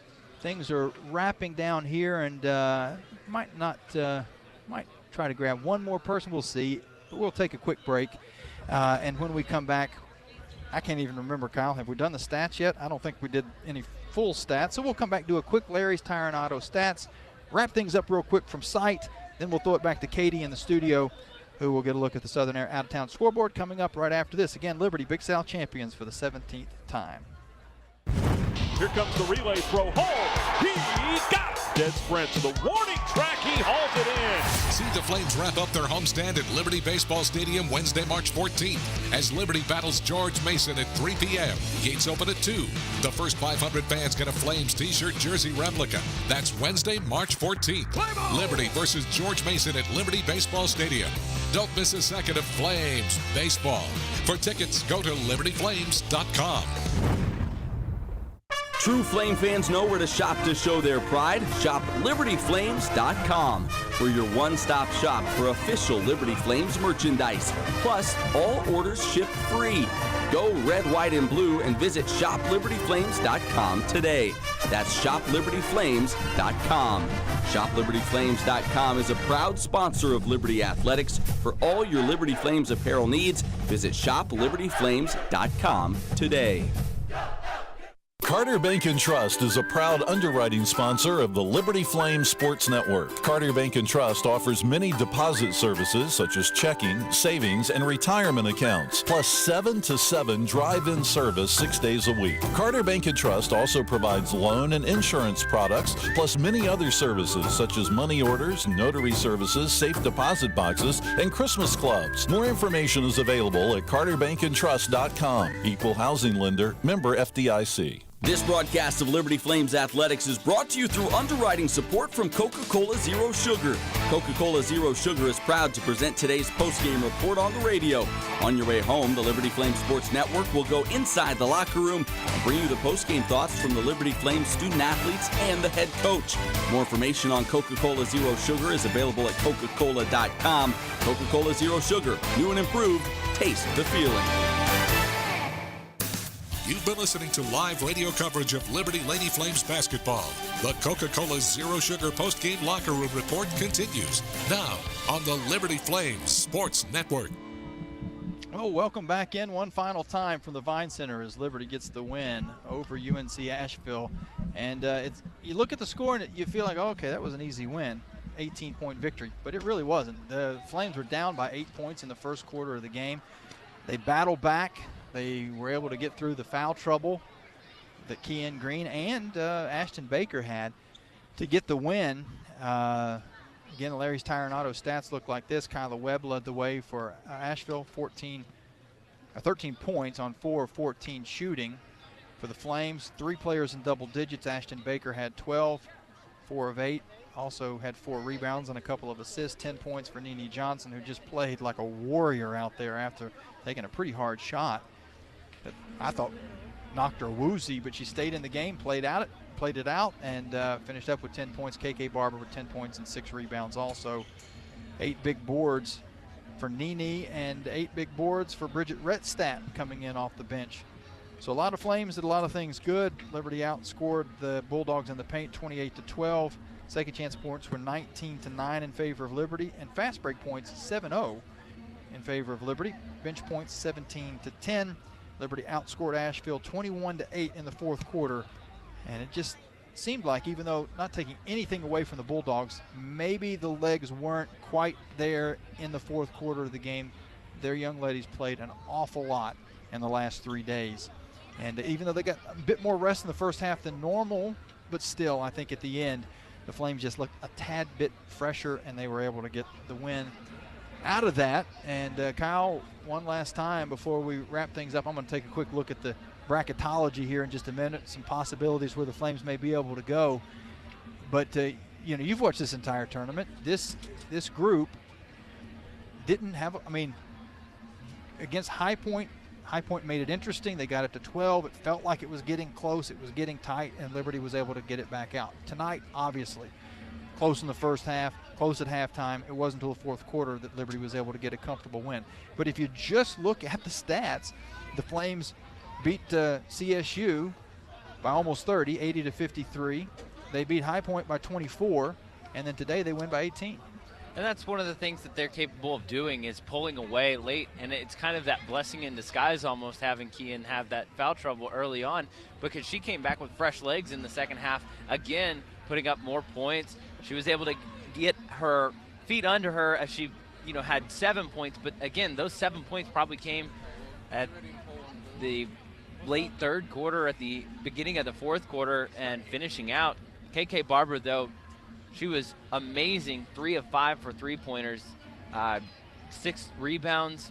All of them were defensive, which was really exciting to see, because they were able to control that momentum and push the envelope, especially as they got into the second half. They felt a little bit more comfortable. But we've seen them be able to do this. They definitely are able to start a little bit slower and then engage almost in the paint and the way that they've played. Their paint points have always been excellent throughout the whole entire tournament. This time, 28 points in the paint. That's where they're really golden at.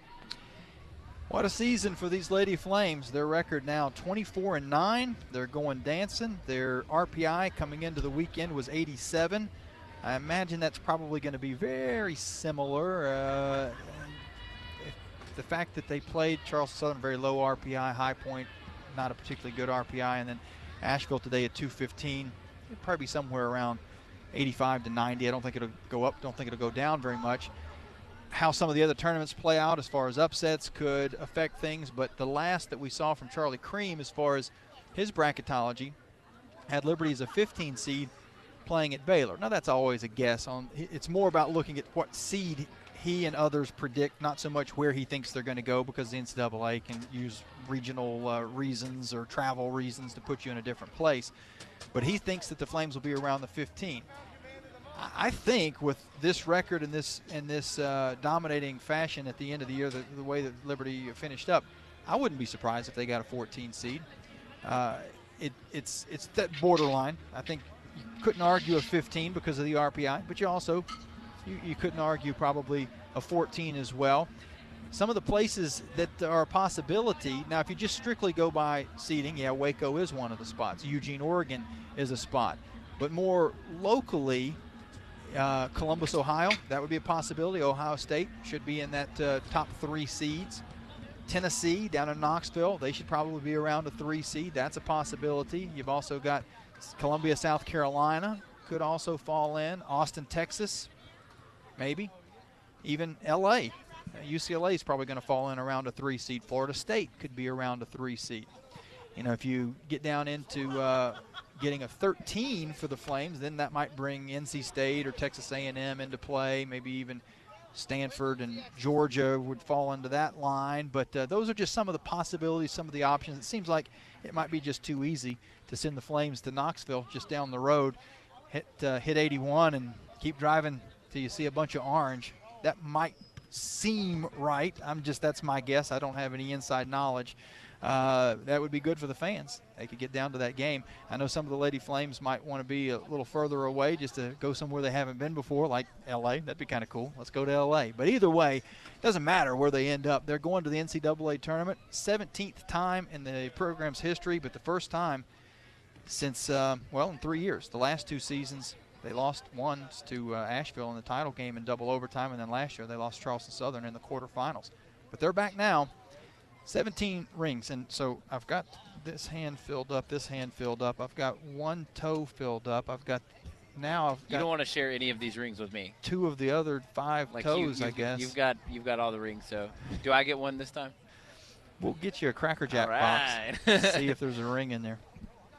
I know you're working on a different kind of ring you're hoping for pretty soon. No, I don't know. I shouldn't say to put you on the spot. But it seems like, everybody talks about at Liberty, ring by spring. Well, 16 Lady Flames just got their ring by spring. I think that's the ring that they were looking for anyway. That's right. Absolutely. And you know what? I'd be remiss if I didn't bring up a couple of names that we don't talk about a lot. And those are the players that are redshirting this year. Rhea Gully transferred in from Indiana. She's going to be a very good guard for Liberty next year, as is Emily Lytle.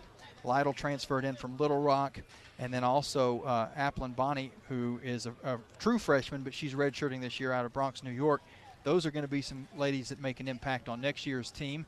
And there's going to be some losses with both Shayna Vega and Nene Johnson graduating. There'll be some shoes to fill, and those 3 young ladies are going to be a part of that. And also Kiara Johnson-Graham, we haven't talked about her. She's missed 12 games now with an injury. They were hoping that maybe she could get back into the action by now. Not quite.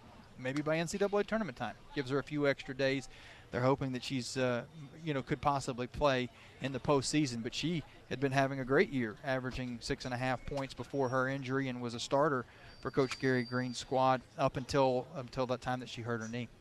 That's going to do it for us here. It remains for me to thank everybody, and there's a lot of people to thank that made this season so great, and there's still basketball left to be played. But I want to thank Kyle for your hard work, whether it's here or back in the studio. Katie for all she's done, a lot of long hours between basketball and softball games. Paul Carmody consistently makes me sound like I'm smart when I'm not. Mark Simpson and the whole Big South Conference crew that got us ready to go for this tournament. We certainly appreciate that. And want to send out a congratulations to UNC Asheville, and especially Mike Gore, who was doing radio for them this weekend. I know it's a tough loss for them, but they've had a great run the last 3 years. A quality organization. You couldn't ask for nicer folks to deal with when we work with UNC Asheville. We love them all, and we wish them the best as they go forward. Also want to thank you for listening, whether it was online, maybe Facebook Live. We've gotten quite an audience there over the course of the season. Maybe you're listening in the Lynchburg area on 90.9 FM. We certainly appreciate every single one of you, and we're going to follow the Lady Flames and the NCAA tournament wherever they may end up. Selection Monday is tomorrow night. You can go to libertyflames.com and find out where they're going, or you can go to the NCAA's website and see the selection show as well. It's going to be on TV. That should be a lot of fun.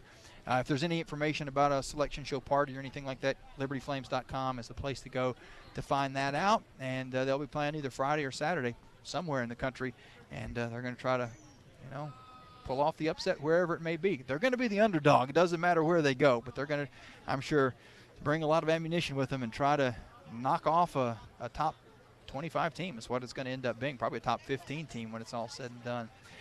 We're going to take a break. When we come back in the studio, Katie will get a look at the Southern Air out-of-town scoreboard. A lot of other tournaments going on in men's and women's basketball. Last night, UVA, a little plug there, UVA, grew up a Ralph Sampson fan. UVA won the ACC championship on the men's side, but a lot of other men's tournaments, women's tournaments going on this afternoon. Katie's going to get us updated on that, as well as have our plays of the game as Liberty gets their 17th Big South championship with a win over Asheville today by a final score of 60-42. Until Friday or Saturday when the Lady Flames are playing in the NCAA tournament, this is Jamie Hall saying so long and God bless. Today's broadcast on the Liberty Flames Sports Network is brought to you through underwriting support from the Pinkerton Chevrolet Service Center, located at 801 Graves Mill Road, just off the 501 Lynchburg Expressway. The Pinkerton Chevy Service Center is prepared to handle all of your automotive needs. Hours include 7 to 7 Monday through Friday and 8 to 5 on Saturday. More information on scheduling your car service is available online at pinkertonchevy.com. Pinkerton Chevy is a proud supporter of the Liberty Flames Sports Network. You've been listening to live radio coverage of Liberty Lady Flames basketball. The Coca-Cola Zero Sugar postgame locker room report continues now on the Liberty Flames Sports Network. Welcome back to the studio as we continue the Coca-Cola Zero Sugar postgame report, as your Lady Flames have officially won the Big South Conference Championship game. And now for your plays of the game. First up is your Kraft Automotive highlight of the game. To Crowder with 6 on the shot clock. Crowder to Molly Reagan, who's open for 3. Boom! Molly Reagan, only one three-pointer all season, nails one in the championship game. 4 seconds to go. And that was Molly Reagan's her three-pointer that she hit just before the halftime to give the Flames momentum going into the second half. And then next up, we have your Church Mutual Insurance defensive play of the game. Yes, Johnson harassing her. Pass to Zips. Got it stolen away by Baker. She streaks down court and gets the lay-in to fall. Liberty now with a double-digit lead with 7:24 to go. And that was Ashton Baker with the steal and then lay-in to kind of finish up this game for the Flames. But once again, your Lady Flames have won the final championship game in the Big South Conference against UNC Asheville with a final score of 60-42. And what a game it was. It was pretty close in the beginning of the game. And it was a slow start for the Flames as Asheville started out on a 7-0 run. But the two battled it out until Liberty was able to get that lead in the second. And then they just kept that lead going into the second half and really exploded in the final minutes of the fourth quarter. So the Flames are still 15-0 at home after this one. And a very successful season as they continue to go on into the March Madness bracket. The top players of the game today for the Flames was Ashton Baker with 12 points. Coming up behind was Barber and Johnson, who both had 10 points. And Nene Johnson had 8 rebounds as well to add to that 10-point total. But yeah, great game for the Flames, and the Flames continue on. And we'll see where they end up on Monday. But just to kind of recap how the Flames got this win here, they started off with Charleston Southern with an 80-53 victory in the quarterfinals. They then went on to High Point, beating High Point 78-54, and finally today beating Asheville 60-42. And all of those wins were great by pretty good margins. So the Flames very successful in today and this weekend. They had a very successful weekend going on in Champ Week. As far as other women's basketball tournaments going on right now, we had Nichols beat Stephen F. Austin in the final game, 69-65. In our Patriots League Women's Tournament final, we had American beat Navy 58-49. And we also had St. Francis, PA beating Robert Morris 66-56. And going on right now, we've got Drake and Northern Iowa. And Drake's up 69-61 in that one. And the final, well, it's not final yet. They're still in the fourth quarter in this one. Florida Gulf Coast is leading Jacksonville 55-48. And into our prep schools, we've got Princeton is leading over Pennsylvania 31-14. And then up tonight, starting at 7, we'll have Texas State and Little Rock starting at 7. So that'll be it for all of our women's basketball until Monday when we get our selection show. But as far as men's basketball, your Liberty men's team will be playing in the postseason. They'll be playing tomorrow at 6 o'clock. They'll be playing North Carolina A&T for the they'll be playing in this college insider tournament for the second straight year. So you'll definitely want to check that out. We also have other men's basketball going on today. We just have, okay, so we got finals in 2 of our 3 games, and then our third game is just got underway in their AAC final game with Houston and Cincinnati. Cincinnati is up 40-38, but that second half just started, so there could be different results because that's a close one. But with our other 2 games that finished, Davidson pulls out the upset over Rhode Island, 58-57. Man, 1-point performance for the for that one, the Atlantic 10 Conference Final. And then we also have Kentucky also pulling up the upset over Tennessee, 77-72 in that SEC championship game. So yeah, great games. We also had yesterday, UVA got the win over UNC, 71-63 in our ACC final game. Villanova beat Providence in the Big East final, this final score of 76-66. And in our Big 12, Kansas got the win over West Virginia, 81-70. And then finally we had our Pac-12 winner final with Arizona beating USC, 75-61. So it's an exciting time, especially tonight. We'll have our selection show for March Madness, and we'll discover how these brackets are going to play out for this month of March. Other Liberty news, we've got baseball. That game is tied right now, so they're in the bottom of the 11th. They're going extra innings. So Liberty's trying to escape that 3-game sweep by Canisius, as they are tied at 4 in the bottom of the 11th. And we'll see how that one goes. Hopefully the Flames can pull up a win from that one. Our Liberty women's tennis is playing at Wake Forest currently. That just started at 4, so those results become final a little bit later. And some softball news from yesterday. We beat Ohio 2-1, but then we lost to Baylor. Actually, Baylor we lost to first in the morning with a score of 9-0. But that's going to do it for me here in the studio, and I just want to thank everyone who made this broadcast possible, and to all of you for listening. From Jamie Hall, I'm Katie Copeland, and until next time, thanks for listening to the Liberty Flames Sports Network from VWSE on 90.9 The Light. You've been listening to the Coca-Cola Zero Sugar post-game locker room report on the Liberty Flames Sports Network. Today's game has been brought to you by Team Liberty Partners, Carter Bank and Trust, the home of lifetime free checking, and by Foster Fuels. Turn up the heat. Today's game has also been brought to you in part by the Carillion Clinic, Church Mutual Insurance, Coca-Cola Zero Sugar. Taste the feeling. Kraft Automotive and Collision Centers. Experience the Kraft difference. The First Bank and Trust Company, the bank that puts you first.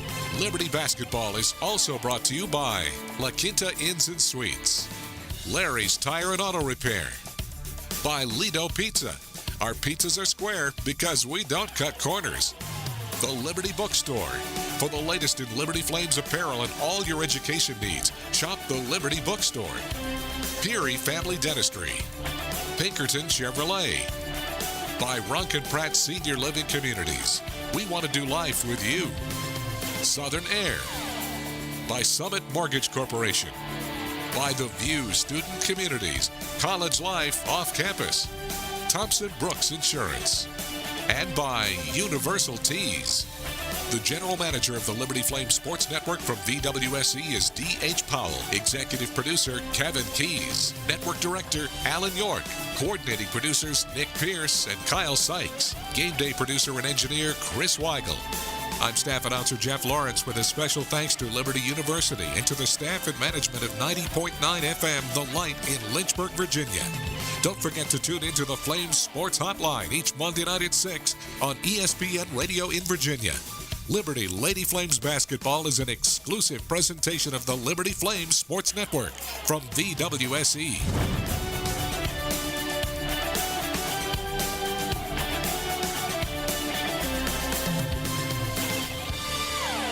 We now return you to local programming already in progress.